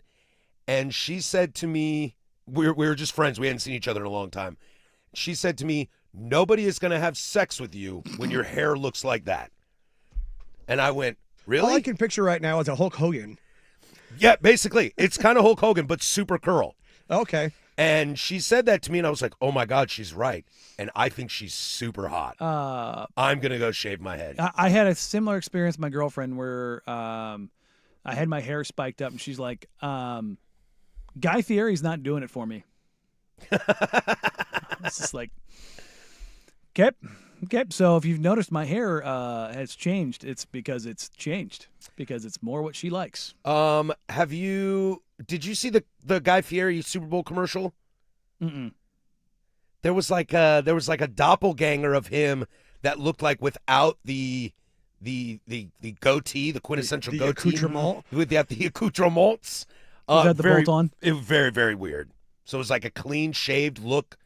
They must have AI'd or did some sort of de-aging thing on him because it looked like him without the goatee, without the spiky hair. Which you're not. But being like a suburban dad. He's not going without those. No. Those are trademarks. It would be funny if it was like a glue on. Well, yeah. If he starts going bald, then he's got to get a glue on. Yeah. Right? I mean, that's your look, bro. Yeah. That's what you look like. Mm-hmm. I do want to see the bleached goatee in his 70s. I mean, the Hulkster. Hulk had it too still. Yeah. Yeah. But he was chrome domed pretty early. Pretty early, yeah. I always liked Hollywood Hogan when he was in NWO because the stubble came in. Oh, yeah. And it was like black. I'm sure he dyed it. I don't know what his 100%. actual. But like that looked good. I was like, ooh, nice heel turn here. It's not black. He's got blonde hair. Yeah, that is true. Is his hair blonde? Yeah, it was blonde. Okay. Yeah. I just didn't know if he just always dyed it. No, you can't get that blonde without being blonde. Over on the YouTube, I envisioned Sid Vicious with the Hulk donut. That's exactly it, my friend. That's exactly what it looks like. It is Sid Vicious hair with the Costanza Hulk Hogan friar tuck. Hulk Hogan had the best friar tuck of all time, right? How did he get away with it for 30 years? Because the top is so round. Yeah. It's so got a good shaped head. It's like being able to shave your head really does come down to the shape of your head. If you've got, like, he had a perfectly round, symmetrical head. Mm-hmm. Now, he also did the thing where he shaved it all the way down, so that thing was buffed to a shine on the top, too. Like, that's the only way you can chrome dome it. Yeah. You have to have a meticulously, like The Rock, when he shaved his, before he shaved his, when his hairline was in the middle of his head, he's got a cone head. Yeah, he does. So he had to get bigger to equal it out. Equal out the taper in his head. Because if you look at, don't be wrong, early Rock was a big dude, but peak Rock was jacked. Yeah, early Rock is not peak Rock. But look how different he looks. Yeah, that's true. It's like he got I think the steroids probably filled out his head and rounded it out a little bit more. But you look at early Brahma Bull, that thing had like an angle to it. Totally. But again, second time for the show, calcium deposits, they could round out the old dome. I wonder where you get those from. San Francisco somewhere, maybe? Yeah, probably. Across the bay? I don't know. Balco. We come back. It's everybody's favorite Web Gems Olympic edition. This time, 105.1 The Fan. The new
Sometimes it's good. Aw, I've interrupted happy time. Sometimes it's bad. No, son of a... It's Web Gems. What'd you do? The firm of Harris and Meringue on the Fan Sports Network. 105.1 and 1080 The Fan. Alrighty, it's everybody's favorite Web Gems. Do it every single day at 11:45. Sneak peek into the big nooner. We're going to talk some Achilles. Dude, we're doctors today. Talk Achilles, the difference between one guy's Achilles and another guy's Achilles. Blazers take on the Timberwolves tonight. some basketball for you. We'll see if Ann Edwards plays. And a team openly tanking and nobody doing anything about it. Well, you know. Is the NBA the least held accountable league of all of them? No. I think they're the most. They're the most accountable? Because there's just more Kawhi Leonard, and we only watch highlights and teams tank and players availability. But, I mean, they're fined. Sure. But, like, in baseball, they couldn't do anything. They had to change the draft. The NFL, I mean, it happens, but it doesn't happen. Mm-hmm. But you know what I mean? It's one of those things. Yeah. So we'll get to that in the big nooner. But, you know, it's crazy to think that the biggest story out of the Olympics, dare I say the biggest story, is not Lindsey Vonn crashing. It's not people winning, countries winning, etc., setting records, blah, blah, blah. It's the Norwegian dude who admitted to cheating on his girlfriend on live television while he won a medal. But why? Why? Why on earth would you do Had this? to get that off your chest, huh? 6 months ago, quote, 6 months ago I met the love of my life, the world's most beautiful, sweetest person. And 3 months ago I made the biggest mistake of my life and cheated on her. Why? Why are you doing this? What is the point of this? Does she already know? She did already know. That's why she left him. She said it's hard to forgive even after a declaration of love in front of the whole world. I did not choose to be put in this situation, and it hurts to have to be in it. We have had contact, and he is aware of my opinions on this. Like, bro, do you think telling the world that you're a loser is going to get her back?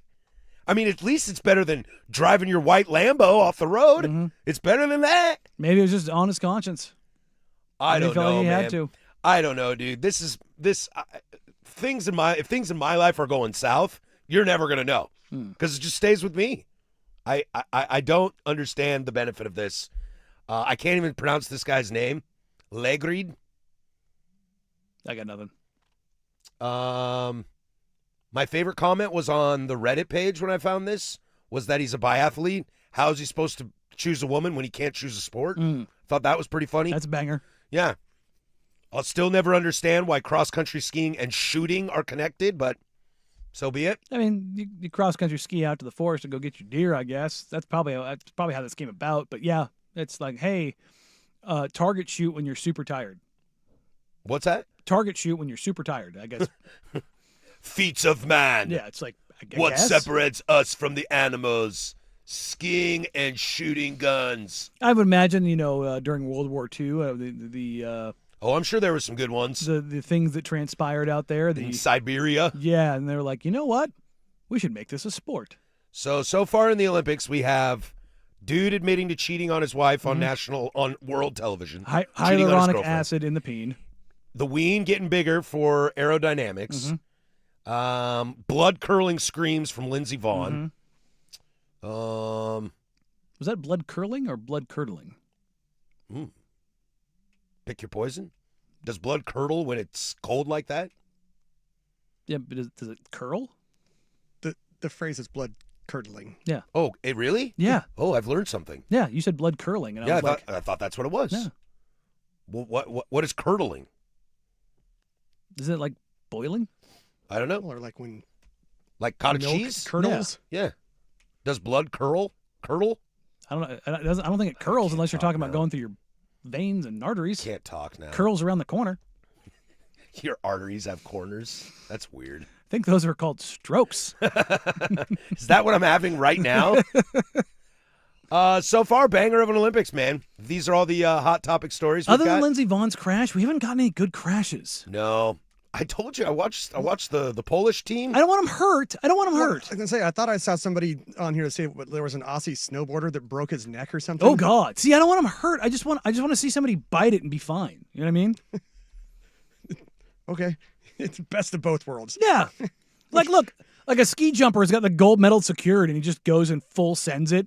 He wins the gold medal, and he doesn't feel good. He's a little sore, but, I want to see somebody land 100 yards further, like spring load their skis, get as he thrown. crosses the finish line, just go full on Pete Rose and dive head Yeah, first. that's what I mean. It's like if you've ever seen the crashes from the ski jumpers, their skis are like springs, and so if you land too far back, it hits the eject button. You go full Tyrese. It's ejecto-cedo, and you go flying. It's like, whoa! I just want to see one of those. It's fun. Not for them, obviously, but for me, because I'm twisted. Australian snowboarder Cam Bolton broke his neck in a training mishap. He said that his neck hurt, and the pain didn't go any better, and it revealed 2 fractures in his neck. 35-year-old. Oof. 35-year-old neck surgery. That doesn't sound like fun. That does not sound like fun. I mean, neck surgery never sounds fun. Neck surgery at 35 sounds like it sucks and blows at the same time. Hard pass. So somebody got the phone call. The AOC said it enacted the late athlete replacement option. So you called somebody who was back home that didn't make the squad, and they're like, "You're up, bro. From Australia? I need you in Milan. Stat." How long is that flight? They go the other way. Probably not that bad. Right? Probably not that bad. I'm looking this up. I'm going with probably shorter than from here to Australia. I'm going to go with that, too. Yeah. What do we figure out? It's like 15, 16 hours? Something like that. Here to Melbourne's 18. Well, Okay. I mean, you needed the changeover. Oh, but it says no athlete will replace him. Australia be represented by these other 2 in half-pipe qualifying. So that stinks. Flight duration from Melbourne to Milan, 22 hours and 10 minutes. Oh, Get right the hell out of town. I did not have that on the bingo sheet. Flights from Melbourne typically take between 20 and 26 hours. You can put it on the board. That's what I was saying. I was like, bro, that's about as far away as humanly possible as you can get. Yeah, is that the distance? Oof. I guess if you flew to England, if the Olympics were in England, that might be further for them. Yeah, I mean, yeah. That's a long flight, dog. Yeah. Yeesh. Goodness gracious. I'm going to air miles calculator right now just to see how. So, pure flight time, no layovers, at cruising speed of 530 miles an hour. It is a 10,000 mile trip. It's a lot of miles, man. Good gravy. It's a long way to go. 19 hours and 41 minutes direct. Where do Australians vacation? Like, do they go up to like China, Japan, Korea, Vietnam? Philippines, Malaysia. Malaysia. It's not New Zealand because they hate each other. Yeah, no, it's Philippines, Malaysia, Vietnam, Thailand. Why Like do they those hate are each other? I guess I shouldn't say that. They don't like being confused for one another. Oh, fair. Yeah. But yeah, no. Don't I don't want to confuse be an Aussie confused. for a Kiwi and vice versa. Yeah, if you called Danny Canadian, he'd rip your throat out. Man, fighting words. I like my friends down south, Gonna though. waterboard you with some maple syrup. I like my friends down south, though. The Mexicans, we can be homies. Oh, yeah. You can confuse me for a Mexican. I'm fine with that. No, that's never going to happen. Great people. I got called that once in middle school. Mexican? Yeah, by a bus driver.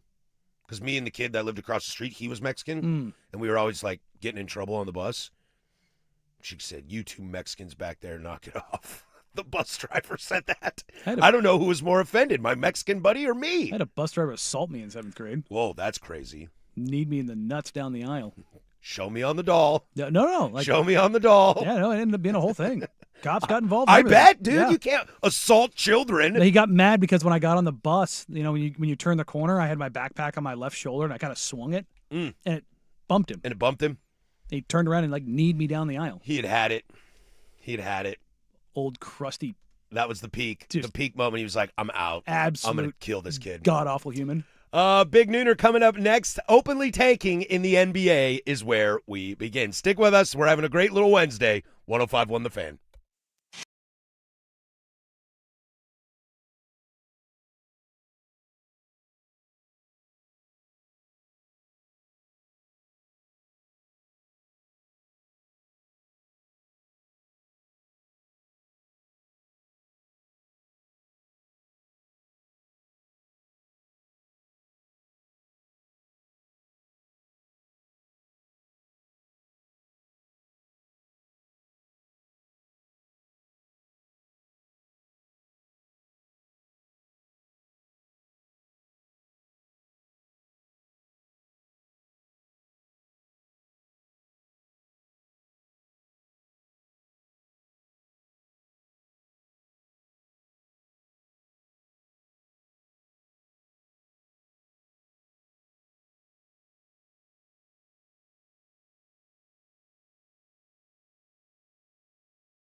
From the George McCoy and Warren Allen Sports Desk, a Sports Center update on the Fan Sports Network, 105.1 FM and 1080 AM. This update brought to you by Multnomah Medical Clinic, a vascular healing clinic for chronic conditions. Stop masking the symptoms and start fixing the problem at multnomahmedical.com. First on the Fan, the Trailblazers looking for their fourth straight win as they hit the road for the final two games before the All-Star break. They're in Minneapolis to face the Timberwolves. 5 o'clock tip on KUNP. That is 2.2 on your antenna, Xfinity Channel 302 and 1016. Shaden Sharp still out with a calf strain. Anthony Edwards questionable due to illness. The Blazers are 5.5-point dogs. NBA suspending Pistons forward center Isaiah Stewart 7 games for leaving the bench and fighting in Monday's game against the Hornets. Center Jalen Duren suspended 2 games as well for starting the fight. Meanwhile, Hornets forwards Miles Bridges, Musa Diabate each got 4 games for fighting and escalating the altercation. Over on the Diamond, bad news for Diamondbacks and Team USA outfielder Corbin Carroll. He suffered a broken hamate bone in his right hand and will need surgery.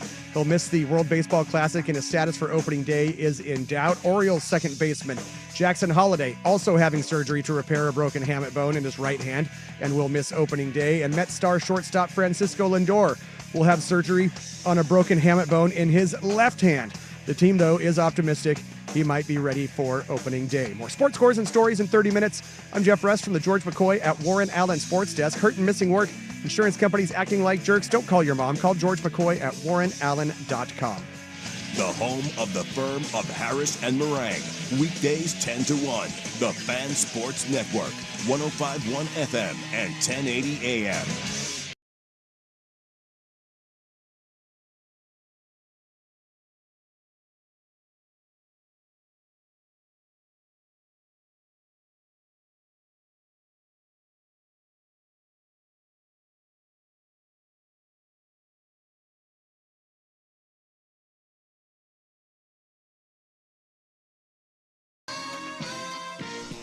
All right, 2 down, 1 to go here. The firm of Harris and Meringue. We do this bad boy every Monday through Friday from 10 a.m. to 1 p.m. Thanks for being a part of our day. We're happy to be a part of your day. Coming up after us, we'll toss it over to Duck Insider from 1 to 2, and then the Fan Happy Hour with Luke Anderson from 2 to 3, and then is primetime, baby. Isaac and Suk, 3 to 7. Take you all the way home, finishing up 13 hours of live, local, continuous regional sports talk radio. I just had an alarming situation come across my desk here. Yeah, you're going to have to focus for the next hour. Not really, I'm just joking. I tried to log into Peacock so I could watch Olympics on my computer and Liverpool over there. I believe we have Swags log in on the TV in here. And I was notified that I'm not allowed to use my Peacock because too many people are watching it. All 3 of my kids are in school right now. My wife is currently teaching right now. The Peacock in here is my account. So who's got my stuff? Huh? It ain't here. This is Swag's Peacock. Is it out in the other room? Oh, it is. Jeff, that is correct. Check out the big brain on Brad. Nicely done over there. See, I knew we could come together and we could figure out the solution to the problem. And the problem is that out there, outside of the studio, where nobody is currently watching, Jake's probably is my Peacock. Jake's shooting a look over there. Yeah? I imagine. But I only get one screen? I only get one screen? Yeah, you were active like, can I turn the other monitor on here so I can watch Olympics and Liverpool at the same time? I'm losing you during curling. Dude, why do I got 2 TVs in front of me if only one of them works? Well, the other one does. Fair question? Well, the other one's just supposed to have the logo up there because we didn't know where the cameras were going to go. Well, but then let's get the... Where's the remote for that? You got to do things. Can we go to commercial break? Can you stack a commercial break? I need about 10 minutes. Dude, are you telling me you wouldn't want that? If I could watch Olympics and soccer on 2 TVs at No, once? I lost you during curling. I don't even have this at home. Like, I have to take advantage of it. You were gone. I know. You were checked out for like 30 seconds. I'm squirreling so hard with the Olympics with right curling. now. Yeah. Wait till World Cup, bro. Oh, yeah. Oh, you're going to lose. No, you won't lose me as much. So I don't think there'll be any games on while we're on the air. They might do an earlier Yeah, one. there might be an afternoon game or so. We'll probably get like an 11 o'clock kickoff, I imagine. My family's going to hate the World Cup because I'm going to be MIA. I'm going to be just watching games with friends at the bar, everywhere. On my phone in a parking lot. Who knows, dude? Maybe don't. No. That's poor judgment. No, I'm just going to do it. Can you believe that, I feel so bad, Danny. Sometimes I find stories like this. We want to talk basketball, but I feel bad sometimes that every time I want to talk basketball with you, it's either about the Blazers, which is a plus, or something the league is doing that's stupid. And I feel bad about littering that. And yeah, littering I feel bad about that. Like, Sprague and I talk about this a lot, too, of just what is there to cover of the NBA on a day-to-day basis that's not our team or that's not negative these days. It's difficult to find. Well, I mean, Wemby was great last night, but do we really want to sit here and talk for 15 minutes about how great Wemby is? Well, yeah, dude. The sun also sets in the west. Did you know that? I'm okay with it because right now he's my MVP. He was really, really good last night. He's that good. I am robot. Yeah. He is kind of robot-y. Yeah, I'll take the robot freak every time. But the reason I bring this up is because the Utah Jazz are blatantly tanking games. So, for those that have not been aware of what's been going on with Utah, it's not that they're sitting guys. So they are not actually violating the spirit of the rule. I'm not going to bat for them. I'm playing devil's advocate here in a sense. Jaren Jackson Jr., Lauri Markkanen, Keontae George. They all start. They're all playing. They just don't finish games. Will Hardy was asked the other night about whether or not he had considered putting guys back in the fourth quarter, and he was like, no. So this is the new way to get around tanking. Guys aren't sitting; they're playing. There's nothing in the CBA that can be their feet held to the fire for manipulating that, because guys are just on minutes restrictions. This is Bam Adebayo about losing to the Utah Jazz. We got to find a way to win, even against teams that are, I guess you can say, trying to lose. I guess you could say. that. Yeah, in that game, Lauri Markkanen checked out with 5 minutes remaining in the third quarter and did not come back in. And Kyle Filipowski gave you that work. I can't. And NBA players are okay with it. They're not okay with it. No? No, they're not okay with it. Then why don't they speak up about it? What are they going to say? That I would like to play and my coach isn't playing me. How's that going to go over in your locker room? How's that going to go over in your franchise? How's that? No. I don't know, man. Instead of actively trying to lose, that's a harder conversation to have for me. Everybody knows, okay, let's go ahead and give you the multi-million-dollar contract and all the things that go along with that and see if you hold the same stance. Well, I mean, there's a reason why no player has gone out and said it. This is Bobby Marks on ESPN about the situation. I think what Utah is doing right now is messing around with the integrity of the NBA. The ability to sit players, starters, in the fourth quarter, to not call timeouts in the fourth quarter. Orlando won the game on Saturday because they basically rested players, and it backfired on them last night. So I think if you're the league, you're looking at it. All right, can we do some gimmicks? Can we alter protections and eliminate protections as far as picks? Or can we put the hammer down? And he brings up the question, but again, we were talking in the break. You were showing me there's a new Pablo Torre clip about new stuff with Uncle Dennis and Kawhi Leonard, and I kind of went on a tangent, an NSFW tangent in the break, dropping a lot of swear words, that it's like, I've lost interest in that story until the NBA actively does something about it. That it's just like, oh, weird, another problem that the Ballmer crew has dealt with in L.A. when it comes to Kawhi Leonard. And when it comes to teams tanking like this, I get in the same world. Oh, weird. Guess what the NBA is going to do? Nothing about it. Well, before I get to that, number one, Jeff, I need you to grab a cut of that because that beat was a banger, and I need the Bobby Marks drop the hammer with the beat underneath it. That's just it's just like it synced up perfectly with the music. I was vibing. So let's take holistic tanking in general. Sure. There are different ways to do it. We've seen a bunch. There are, and the Jazz are playing within the bounds of the limits that are currently there within the CBA. And to be totally clear, I'm playing devil's advocate here. I am with Bobby. I don't like this. I think it messes with the game. The Blazers did it. Like, you suck on purpose because that's what the math says to do, blah, blah, blah. But with the adjusting of the lottery odds in 2021, we have seen year after year after year teams that are not in the top or the bottom four of the entire league not get those picks.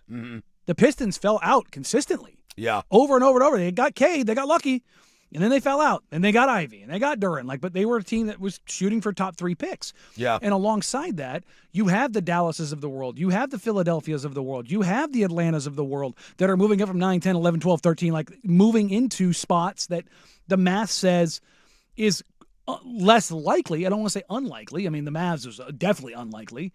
But that smoothing the lottery odds is basically punching teams like Utah in the face. Now, if you want to take that risk, you can. But it's not – I think the math is going to play this out to a certain point. The next step of action, and this is something that I've talked to a lot of front offices about, and I don't want to say they're unanimous in this. I would say it's an overwhelming majority feel this way, in that there should be a Major League Baseball-like window. The window that appears should be like you can't fall in the top 4 lottery odds more than 2 years in a row. Yeah. And if you do, guess what? Your odds are 5th. Like, sorry. Come on down, Charlotte Hornets. Yeah, suck. I am not. I will go on the record and state that I am not a lottery fan. I don't like it, mostly because. What's the answer to it? Well, the answer to it is what everybody else does, and its worst record gets you the top that pick. We've seen what it does though. It directly correlates to tanking. Totally, and that's what makes it tough, because I don't think the Dallas Mavericks should have Cooper Flag. I don't think a team mired in mediocrity who just traded off their best player deserves to have the best player in the draft. But deserves got nothing to do with it. With the worst odds. Well, I understood, but I don't think they should have ever had that opportunity. However, to your point though, it is what actively stops it. I wish you could see in NBA circles sometimes the same way the NFL does it. Look, the Titans know they're going to be bad, but they're not trying to lose games. I'd argue against that. I don't think the Raiders are trying to lose games. I'd argue against that. Really? Yeah. But also, their whole, of course they're different sports, but the meaning of a singular player in the NBA far surpasses that of the NBA. Without a doubt. If I'm an Arizona Diamondbacks fan and Corbin Carroll's out because he broke his hand. Man, it sucks. That sucks, but I'm still going to watch Ketel Marte, and they got Nolan Arenado now, and some of that pitching staff is nice, et cetera. Yeah, there is more. Look at the Indiana Pacers. We'll take them for example. They win this lottery, and they have a chance at Darren Peterson, AJ DeBonta, Cam Boozer. Caleb Wilson. To pair with Hallie. He's not in that group, but I love Caleb. He's not in that group. I'm fighting for it. You like to die on hills that don't last. you like to set up your camp on Krakatoa. Hell yeah, brother! It's like boom, that's gone. But again, I think Caleb's going to be a really good player. And then cry, "Woe is me!" Yeah, it's like we told you not to build there, dog. Well, but I wanted to. Yeah, it's pretty up here. Like, don't get me wrong, he's pretty. Caleb Bowes, I like him, but the likelihood is that it's going to end up with the other guys. But the Pacers, they're going to have this. They did not plan on having this year. Hallie pops his Achilles in Game 7 of the NBA Finals. For a scorer, Game 7. They were not planning to have this. No. Now, that I do kind of like that, though, in that lottery aspect of the Pacers did not have tanking this year on their bingo sheet. Well, and I don't think during Game 7. No, during Game 7. As soon as they hit the summer, as soon as that happened, then it was like, they did. The tank is on. They let Miles Turner go. Like, you're like, adios, we'll start from scratch. I kind of like that benefit of like, the Spurs are kind of bad, and then they fall into Victor Wembanyama, and that's good for the league. I don't think the Mavericks falling into Cooper Flag after making the dumbest trade in the history of pro sports is the same. But I do kind of like that if Indiana, who had no control over Hallie being out for the year, their reward is like, stick to the plan, and we'll give you another good player. You had a chance to win an NBA Finals. That went up in smoke real quickly, and your reward is AJ DeBonta. I've heard people say there's the wheel methodology where it cycles through, which I don't agree with, because that can prolong just because of where you are in the wheel, that can prolong or either a dynastic run or your absolute hellscape. Yeah. Don't like that. And there's just open up to free market. No. No, we're not doing that. Absolutely not. Because what 18-year-old is going to look at that and go, I want to go to Oklahoma City. Yeah, no kidding. It's like, or I want to go to Portland, or I want to go to Memphis. It's like, no, you have to do this to keep the balances of power at least in retrospect, in service to the suckitude. Like, sure, that's how teams come and go. Like you because a singular player is so important in the NBA, you have to keep the dispersal of talent with teams that are bad and keep the churn going. This is how you keep it going. This is how you keep relevancy. This is how you keep teams from turning into laughing stocks. Like, right. Well, at least in practice, you still have to, not take multiple point guards like Minnesota or not bomb every draft pick like the Kings, like the Charlotte Hornets. Yeah, but even now, Brandon Miller, Concanipple, all of a sudden, nice couple years, looks pretty good. Looks pretty good. So the lottery to where your free market argument, the Pirates have been a dumpster fire since the mid 2000s when they actually were kind of competing with in McCutcheon's great days. And again, what was that team made out of? Guys they drafted, homegrown talent. Brian, and now Brian Reynolds, Andrew McCutcheon. Yeah, now they're just actively sucking to suck. Real quick, Paul Skeens, how did he get there? Drafted. So, the lottery system works as it pertains to the NBA. Go Tigers. You're gonna have look, I've beat this drum for 2+ years now. The Utah Jazz ownership and Ryan Smith and Danny Ainge, the management, gave $8 million to BYU. Yeah. And AJ DeBonsa just happened to end up at BYU in their backyard. Ryan Smith and Danny Ainge are both tied to BYU through their faith. What will if they don't get a top 3 pick, if the Jazz aren't a top 3 pick, what would Danny Ainge do to get DeBonsa? Anything. I think he would. Yeah. I think he would overpay for it.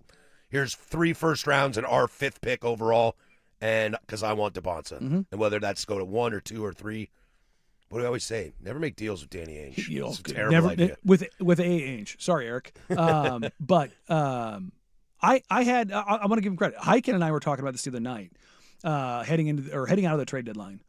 What if what the Blazers did was give all of their draft capital up to move up in this draft? Bro, stop. For who? One of I know one of the 3. Darren, Cam, who would you want? I would probably look at AJ, but I think this squad. But I would. Boozer and Klingon would be amazing. That was the one. It wouldn't. You're gonna have to go through San Antonio. It wouldn't be Darren, even though I think he's the best prospect. Because I'm always gonna go to size. It would be between Cam and AJ. They need playmaking and shooting. But if you're gonna be in the West and you're gonna take on Wemby and the Spurs, Gobert's not going anywhere. OKC's big. I've Houston called or Giants. It's not a direct correlation stylistically. I would say it's not a direct correlation in talent, but stylistically, Cam Boozer for me is a cross between Kevin Love and Tim Duncan. Dude, that's a nice cross to be. Those are Hall of Fame players. Look, I am not as high on Cam as I was on Flag. Yeah. But he's. I don't know if I've been higher on a basketball player than Cooper Flag in my life. Wemby, I just didn't know. But also, Wemby's a wholly different category because of his size. But as far as a prospect that I have evaluated, Cooper Flag is the most highly vaunted prospect I've ever evaluated. Totes. Just at his age, what he can do and what he's done. But the same is my true. football comp is Andrew Luck. Yes. With Boozer, all he does is fill a box score and win trophies. Yeah. Everywhere he goes. It ain't the prettiest thing you've ever seen, but it doesn't matter. It's like Tim Duncan. It's not the prettiest thing you've ever seen, but all he ever did was win. Fill a box score and land trophies. Yeah. I love players like that. Dude, Boozer, Klingon, you got me like Denny Boozer Klingon. Dude, I'm very turned on right now. I mean, insert guard here, Tumani, Denny, Boozer, Klingon. Yeah. Pretty good. Scoot, Shea. Well, Tumani. You want Tumani out there. I mean, that defense would be nice. Assuming I don't want to do this. You're freaking me out right just now. Think about it. Like, give up all of your draft capital to move up in this draft. Yeah, I'm done. That'd be worth it. It's an interesting theory. That'd be worth it. I'm very fascinated about which one you would want, which would be the best fit. Because I'm with you. I think Peterson might be the best prospect of them all, but I don't know if he's the right fit. But I do love big guards who can absolutely score from every single level. When we come back, let's talk about Achilles, all right? We're doctors today. We know a lot. One player's Achilles versus another player's Achilles and why those roads are so different. We'll go there next. 105.1 The Fan.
Coming up next, we'll get into the Blazers. They hit the road tonight. They'll be in Minnesota.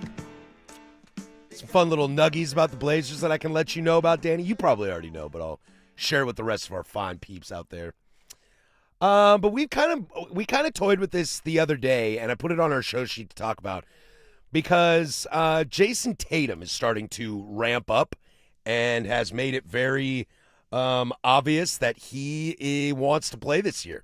Boston has a real shot, even without him right now. Well, they have a real shot in the East. In the East. I don't think they have a real out of shot the of winning a East. title. I don't think so either. I whoever comes out of the West is my money for the NBA title. But Boston has a real shot to get back to the NBA Finals, and Jason Tatum wants to get there. Now, what's fascinating about this is we were talking about Tyrese Halliburton and how that completely shifted the Pacers season this year. Now, Boston, I think, is as well as Carlisle and the Pacers and Kevin Pritchard have run that organization, they were not able to sustain losing Tyrese Halliburton for the season. No. The Boston Celtics, on the other hand, they have somebody who I could argue is better on their team than Jason Tatum in Jaylen Brown. We also have the third. Door number 3 is our own Damian Lillard here in Portland. Now, age is obviously a big discrepancy here. Dame's probably got, 10 years on Jason Tatum? But it is fascinating to me that Damian is willing to sit there and say, nope, patience. I'm going to be patient. We're going to get this right. To where Jason Tatum is going the opposite. Tyrese Halliburton, similar age range, going more the Dame route. Jason Tatum getting ready to turn 28 in March. There you go. And then Jason Tatum going the other route of Hallie of I'm trying to get back as soon as possible. I don't know what the right answer is here, but if I'm a Celtics fan, I'm a little concerned. I've talked to Dame about this exact thing, and his roundabout answer is like, "Look, man, I wish him nothing but best of luck, but I want him to be careful." Like he goes, "This injury is just different, and the stuff that comes along with it." For those that don't know, the reason why Tatum is attempting to come back sooner is he's basically the first guy to do this in the sense of it is a new cutting edge surgery. Instead of waiting, usually anywhere from like 3 to 7 days after the injury to have the surgery, Tatum basically had it done the next day. And a new procedure. This is either the new Tommy John for a kill. Like Tommy John originally was like this was experimental. Like this is what, but they did it and they got to a point where they realized, oh, this actually makes your arm stronger. It makes you more injury resilient. Like it's like, oh, that's not like it's almost to the point where like I've heard people in baseball joke about like just doing Tommy John just to do Tommy John to get it out of the way. Totally, and it's terrifying because they're doing it to high schoolers, and because they don't want to have the all of a sudden hit college or hit the minors and have it happen and go miss 2 years, and then especially try to hit it paydays when paydays start coming around. Because that's the argument with the Tigers with Scooble is like, oh, he hasn't had Tommy John yet. We're waiting for his arm to blow up. Like, yeah, he'll be fine afterwards, but we lose him for 2 years. But what Tatum is trying to do, and like, look, I wish him well. Me too. I love Jason Tatum. It's more my player than your player. Yeah. I'm a big Tatum guy. I love the way he plays basketball. I want it to work, and I think that's why I get very because about it. Well, and also we're conditioned about the Elton Brands, Kobe Bryant's, of Klay Thompson's, probably in this vein a little bit.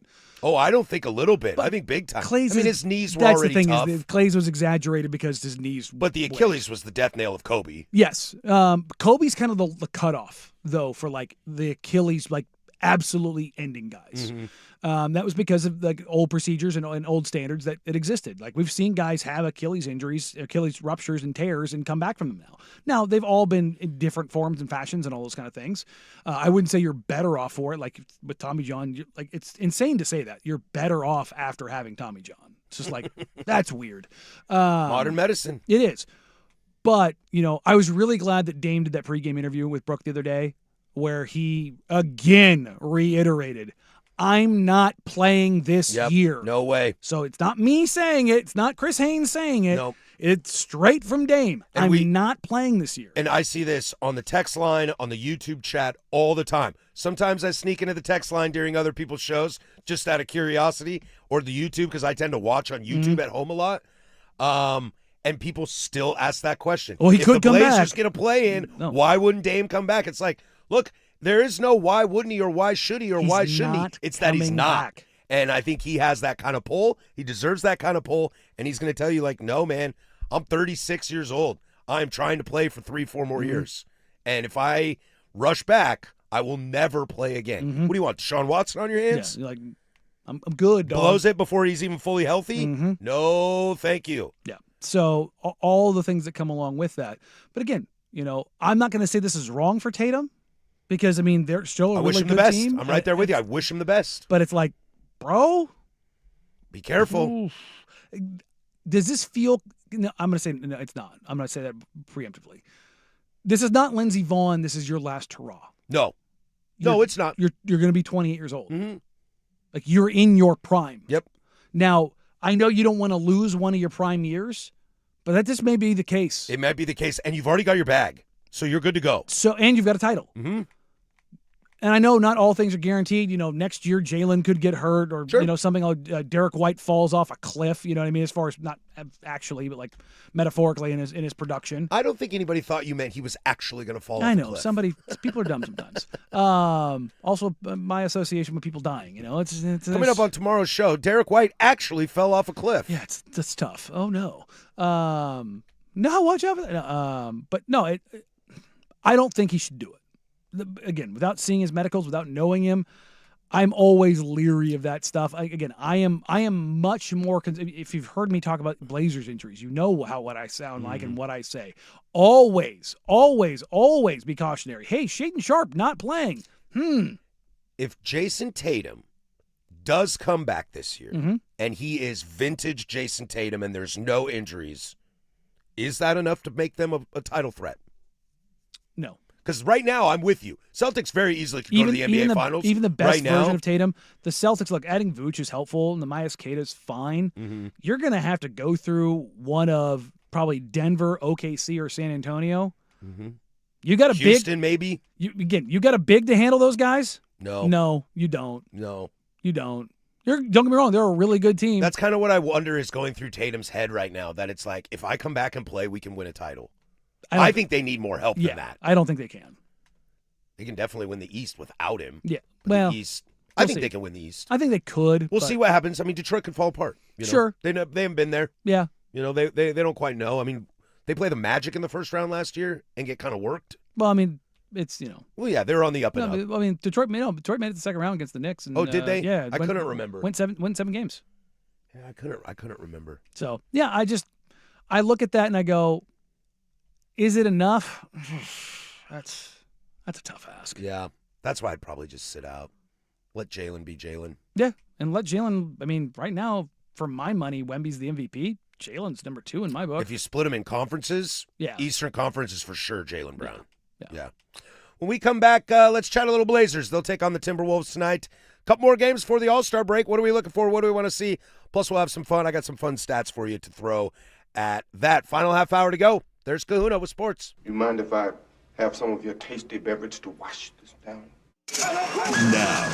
Now, from the George McCoy and Warren Allen Sports Desk, a Sports Center update on the Fan Sports Network, 105.1 FM and 1080 AM. First on The Fan, the Trailblazers look for their 4th straight win as they hit the road for the final 2 games before the All-Star break. They are in Minneapolis to face the Timberwolves. 5 o'clock tip on KUNP. That is 2.2 on your antenna or Xfinity Channel 302 and 1016. Shaedon Sharpe still out with a calf strain. Anthony Edwards questionable due to illness for Minnesota. The Blazers are 5.5-point underdogs. The league has suspended Pistons forward center Isaiah Stewart 7 games for leaving the bench and fighting in Monday's game against the Hornets. Center Jalen Duren, he's suspended 2 games for starting the fight. Meanwhile, on Charlotte's side, forwards Miles Bridges and Moussa Diabate each got 4 games for fighting and escalating the altercation. Bad news for Diamondbacks and Team USA outfielder Corbin Carroll, who suffered a broken hamate bone in his right hand. He will need surgery and will miss the World Baseball Classic. His status for opening day is also in doubt. Orioles second baseman Jackson Holliday also will have surgery to repair a broken hamate bone in his right hand and miss opening day. And Met star shortstop Francisco Lindor, guess what? He's going to have surgery on a broken hamate bone in his left hand. The team, though, is optimistic he may be ready for opening day. More sports scores and stories in 30 minutes. I'm Jeff Rust from the George McCoy at Warren Allen Sports Desk. Hurt and missing work. Insurance companies acting like jerks. Don't call your mom. Call George McCoy at warrenallen.com. The Fan is live on YouTube and Twitch. And now Window Nation brings you on-demand videos. Watch Window Nation's Window into the Fan.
Closing arguments send you on your way. That's coming up next.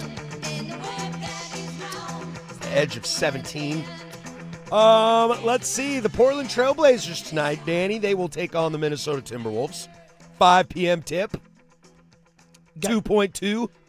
Got 2 games between now and the All-Star break. All-Star break. I believe the Blazers have the easiest schedule remaining in the season. Yeah, it's depending on which way you slice. It's first or second. Yeah. I also saw that they only have 4 more back-to-backs. Yeah, that's awesome. Yeah, Hike and I were talking about this the other day because we had the back-to-back with Memphis. I saw it. Hike and posted that. Yeah, we were kind of going through it, and I was like, I don't think they have a single home back-to-back because look, I'm going to complain right now. Media covering home back-to-backs sucks. It just sucks all around for everybody. It just sucks. Players hate it. Coaches hate it. Yeah, everybody's just like, ugh. Don't get me wrong. It's nice to go home in your own bed and all those kind of things, but like back-to-backs and like when you're on the road, you just want to get through the road trip. So you're like, all right, let's keep them coming. Like I would say 80% of players that I talk to when they're talking about road trips, they just want to be done with. Like the 6-game, 13-day because they have like a 2-day gap here and a 2-day gap there and a 2-day gap there. There's like, just blow my brains out. Like, I don't want this. It's like, you just want every other day? Yeah, like you're just like, no, they would rather, like most guys I've talked to, like if it's a 4-game trip, like give me a back-to-back with a day off and a back-to-back. And then deuces. Like, let's just be done. Nobody loves not playing basketball more than basketball players. I swear to God. Oh, no, they just want to play. Yeah. They just want to play. Like, but they want to be home. They just want to be home. But yeah, there's back-to-backs in general. You're just like, Don't get me wrong. I do like the series games though, Mm-hmm. because Portland ended up mopping Memphis in those games. Second game was a lot of fun. Yeah, but animosity pops up. Animosity pops up in those games, and obviously we had the fight in Detroit with Charlotte. You had the Atlanta and Minnesota one with Naz Reid and Mo Gay. City Sissoko had to be kind of walked back. Tyler Forward had to go over to the Blazers bench and to the Grizzlies bench. Him and KCP were very close to getting into it, and City almost got into it 3 games ago. Can't remember who they were playing. Now I'm totally blanking. Sixers? Yeah. Almost got into it in that game with Justin Edwards. There was an opportunity where Edwards got on a fast break. City kind of hard fouled him, but thankfully Edwards didn't. Edwards is super bouncy. Had Edwards gone for the dunk and City let his momentum carry underneath him, it could have been real bad. But I will say this. I love that about City. I love that they have a guy who's a borderline a-hole. Mm-hmm. He does all the, like, it's not, again, it's cheeky shenanigans as opposed to tragic shenanigans. I like cheeky shenanigans. I like guys that want to grab your jersey and grab your wrist and pull at you, just kind of claw at you a little bit, bump you a little bit, not dirty, but, not coloring inside the lines, coloring on the lines. I love guys that color on the lines. Dylan Brooks, outside the lines. Draymond Green, outside the lines. But I make an exception for you because you're a basketball savant. Yes. But Grayson Allen, there are no lines. What lines? Straight up dirty. Same thing with Kelly Olynyk. It's like, bro, what are we doing here? But now the Blazers have to make a decision on City. Mm-hmm. That's here. He plays tonight. That's it. I was going to ask, if there's these 2 games left, do you think anybody will get shut down? I don't think we see Shea until the All-Star break. Until after the All-Star break. I would be stunned if Shaedon Sharpe plays against Utah. Yeah. Yeah, why not? Anybody else in danger, quote-unquote, of that? That could just be shut down for the extra rest? Chris is. Yeah. Chris is shut down. Like I talked to him the other night. But Denny won't take days off? I don't think so. No, Denny is going to be basically between now and the end of the season day to day. Oh, I believe that. Now, he may not be on the injury report, but they're going to evaluate him. Oh, I believe that. Until he's like... He has games missing in his future. Yeah, like he's just going to, there's going to be a long travel schedule, or he's going to take up a hard fall. Like, do I think he's going to miss 10 of the remaining 26 games after the break? No, I don't think so. But do I think that he's going to miss one here or there? Yeah. Oh, definitely. I would not surprise me in the least bit if that ended up happening. I guess maybe my thoughts are maybe Drew Holiday gets a night off. Drew... Well, no, I don't know if you can, because if you give Drew a night off, you're still not full with Scoot 100%, and you've got your 2-way deals. Well, Caleb does still have He's got 7. Time. 7? Okay. So that you can work Drew, a little rest for Drew in there if you want it, if you need it. The interesting thing, though, is if the Blazers go on any kind of run, they could legitimately now move into to the 7-8 spot in the top half of the playoffs. So, but yeah, they play Minnesota tonight. Sounds like Ant Edwards is going to be a game time decision. We'll see how it goes. Ahead of the Portland Trailblazers, they're in the 9 seed right now. Golden State, they just shut down Steph for a little bit. The Suns are playing better, but I'm not going to be a believer in them. Everybody above that's better than the Blazers. Yeah, that's what I'm saying. They have a chance to move up to the 7-8 spot. 7 or 8, yeah, not bad. Yeah, Minnesota, LA, Denver, Houston, San Antonio, Oklahoma City. Hey, remember that time when Oklahoma City was only going to lose like 4 games this season? Yeah, they're 3.5 games ahead of the Spurs now. That is really funny. I mean, they started like gangbusters. Yeah, they did. It's just a long season. But people were like, guys, the whole 72 win thing, like, we've only had 2 teams ever do it. Yeah, like it's tough to do, dog. And one of those 2 teams didn't win the title. Yeah. So like 73-9 and they lied. Yeah, 73-9 or a chip. I'm taking a chip every single time. And I think, honestly, when you've been there and you understand how many games and the wear and tear of all of it all, just get a top 2 seed and call it good. Yeah, without a doubt. Like, that's the reality. But that sound you hear, that bird, what does it sound like in French? I think the same. Is it? Sounds. It is.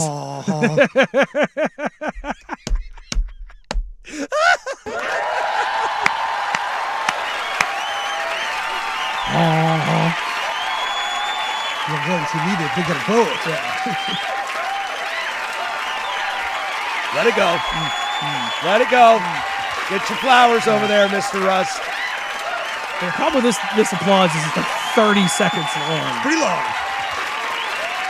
It's 38 seconds long. I even cut it off there. That's a lot. That's a lot, Bob. But yeah. Well, I think Al Bundy walks in and he's got 2 big bags of like flour or something in his arms. I would have figured it would have been a first appearance of Christina Applegate. That's what I tried to find a Christina Applegate one, but this was an Al Bundy one, and Ed O'Neill is even trying not to break. Mm-hmm. He is this close to breaking. He is all of a sudden about to lose his mind because the audience can't contain it. The joke was just landed so perfectly. Dream that. That's the dream, right? It's good times. The joke always lands 10 minutes after I've tried in my car by myself. That's when the joke really lands. But the honk of it all, them Spurs are coming. Yeah, they are. The terrifying thing is they're not ready, and they're still this good. Steph Castle. Turns out he's pretty good. Western Conference Player of the Week. When's Dylan Harper going to explode, too? Probably next year. Yeah. And then Carter Bryant 2 years after that. Yeah, I really wanted Carter Bryant. He was the guy I really wanted in Portland, around that area. I was like, oh, get Carter Bryant. That'd be awesome. When he fell, I was like, ooh. I know. Got excited.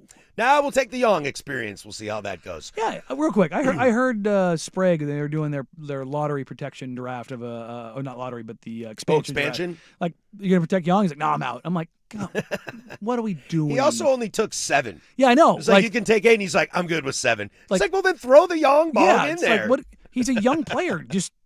But let's let this run out 3 years before we call somebody a bust. Totally. Also, you got to do what the Capitals did. Ovechkin was available for the Kraken. They could have taken Ovechkin. He was not protected. They also knew that Ovechkin would say, I'm out and I'm retiring. Yeah. So you could do that. Like, I don't need to protect Dame. Dame's not going to your team. Yeah, he's not. You can draft him all you want. It's not going to happen.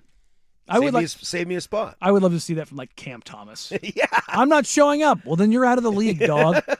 Oh, no. We suck again. Stuff. Might as well go win the whole thing. We come back, closing arguments to send you on your way. That's Danny. I'm Patrick. This is 105.1 The Fan.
The firm of Harris and Meringue is wrapping up for the day. You want answers? I think I'm entitled. Which means it's time for the closing arguments. Brought to you by Leskin Law.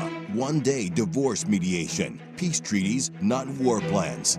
Visit LeskinLaw.com for more information. You want answers? I want the truth! On the Fan Sports Network. You can't handle the truth! 105.1 and 1080, The Fan. All right, that's going to do it for us. Closing arguments brought to you by Leskin Law. Visit LeskinLaw.com for more information. Coming up on the program tomorrow, convened to 10 Toes Down Thursday. We'll do a little NFL recap. The Seahawks, coincidentally, are probably going up for sale. So a little football. Yeah, a little football tomorrow. Blazers reaction from their game tonight. I look into the future. I do love a good road game. Why is that? Because I get home at like 9 o'clock. That is nice. Central time zone, fine. East Coast time zone, mwah. Yeah. Those 4 o'clock tips are lovely. 8 o'clock Peacock, though, is nice for you, too, because you don't do your show. Yeah, right? I'm Just good. watch from home. Yeah, I'm chilling. Put the feet up. Call it a day. Let's Good see. day, Tater. Anything outstanding to get to? Corbin Carroll broke his hand, so he'll be out for a little bit for the Arizona Diamondbacks. But more importantly, that Studley outfield for Team USA takes a big hit. Oh, no. Who are they going with now? I don't know who the backup left fielder would be. Let's see. Team USA roster, World Baseball Classic. I mean, isn't it PCA? PCA is going to play center. Okay. They actually have to throw Judge in the field? Oh, it'll be PCA will probably go to right or to left field because the other outfielder is Byron Buxton. Oh, weird. Having the second best defensive center fielder in baseball. Weird. Doesn't hurt. Doesn't hurt. Yeah. Yeah, Buxton PCA in your outfield, that's just filth. Judge has to play right because Schwartz is the DH. Yeah, okay. Dude, this team is going to rake. Yeah. This team is going to rake I mean, so Buxton's much. your worst hitter in that lineup. Yeah, definitely. Your infield is Bobby Witt Jr., Bryce Terang, Gunnar Henderson, and Bryce Harper with Bregman on the bench. Ernie Clement. Yeah. Goldie's even back on the team. Well, I'm real stoked about that. I mean, this is probably one of the best defensive teams we could possibly put out there. Cal Raleigh behind the dish, That's too. what I mean. You've got Goldie, Raleigh, Buxton, PCA. Your weakest defender And is Witt. Aaron Judge. Yeah. Is Aaron Judge. Yeah. And he's replacement level. Yeah, he's an okay right Yeah. fielder. He's not like Juan Soto bad. Speaking of, Juan Soto's going to play left field instead of right field. It's crazy that right field has become a place now in baseball that you can't hide your bad defenders at anymore. You can now hide them in left. Because I remember last year Altuve played some left and was terrible at it. But it was fine. But it was fine. They survived. Yordan Alvarez has played in left field, and they survived. Yeah, right, you can't do anything anymore. The Platinum Glover, the best defensive player in all of baseball, plays right field. Fernando Tatis Jr. You can't hide him in right field anymore. Yeah, well, Tatis also just plays the field. He does. He can play anywhere. Will Smith is the backup catcher for those that were curious. Oh, yeah. Terrible. Update on Lindsey Vonn. She had her third leg surgery. Jeez, that she stinks. shared her photo from the hospital, and her leg is just in a traction monster. That sucks. It looks like an man. erector set going down her leg. Oh, I saw that picture and just, immediately puckered. Yeah, I was like, whoop. I was like, yep, been there, done that. Hard pass. Yeah, I'm not really into all that. Slovakia beat Finland this morning in hockey. That was the stunner of the day. Finland, I think, are number 3 in the world rankings. I think. I'd have to look at that again, but they're part of 4 nations, right? Yes. And the 4 nations are the best 4 nations. So that was a sneaker. Oh, let's see here. I think there's a hockey game on right now. Yeah, Sweden-Italy is on right now. 2-1 Sweden right now. The Italians, known for their hockey. I still, one of the best SNL skits that I've seen in, the last decade is when Chance the Rapper filled in, and he was the... I didn't see this. He was the basketball reporter and was asked to cover hockey. Like, hey, how's it going out there? They're really doing that hockey. Doing that hockey.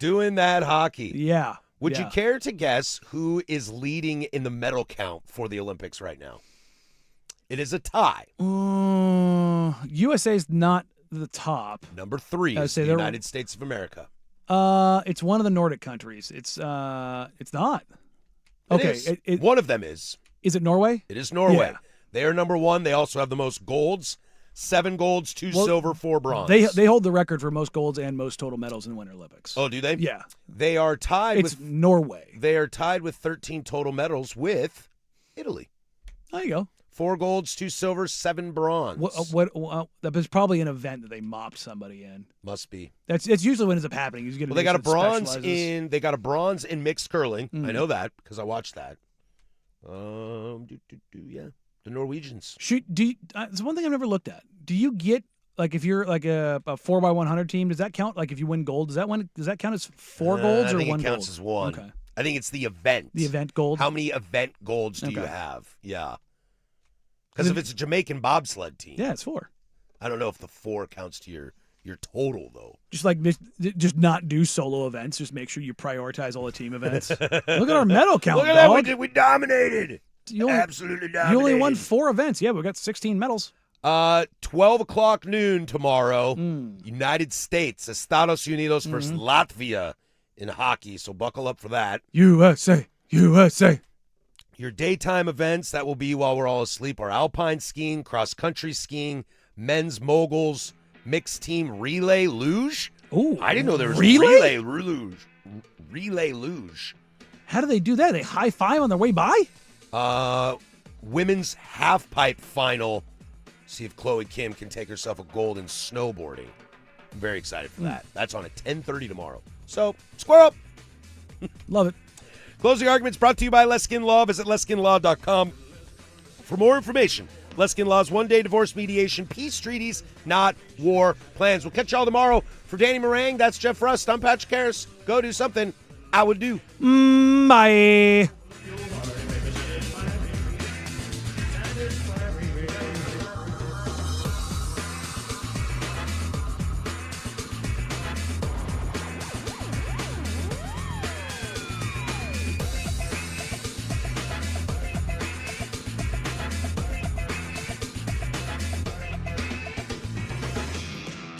This is the story of the one.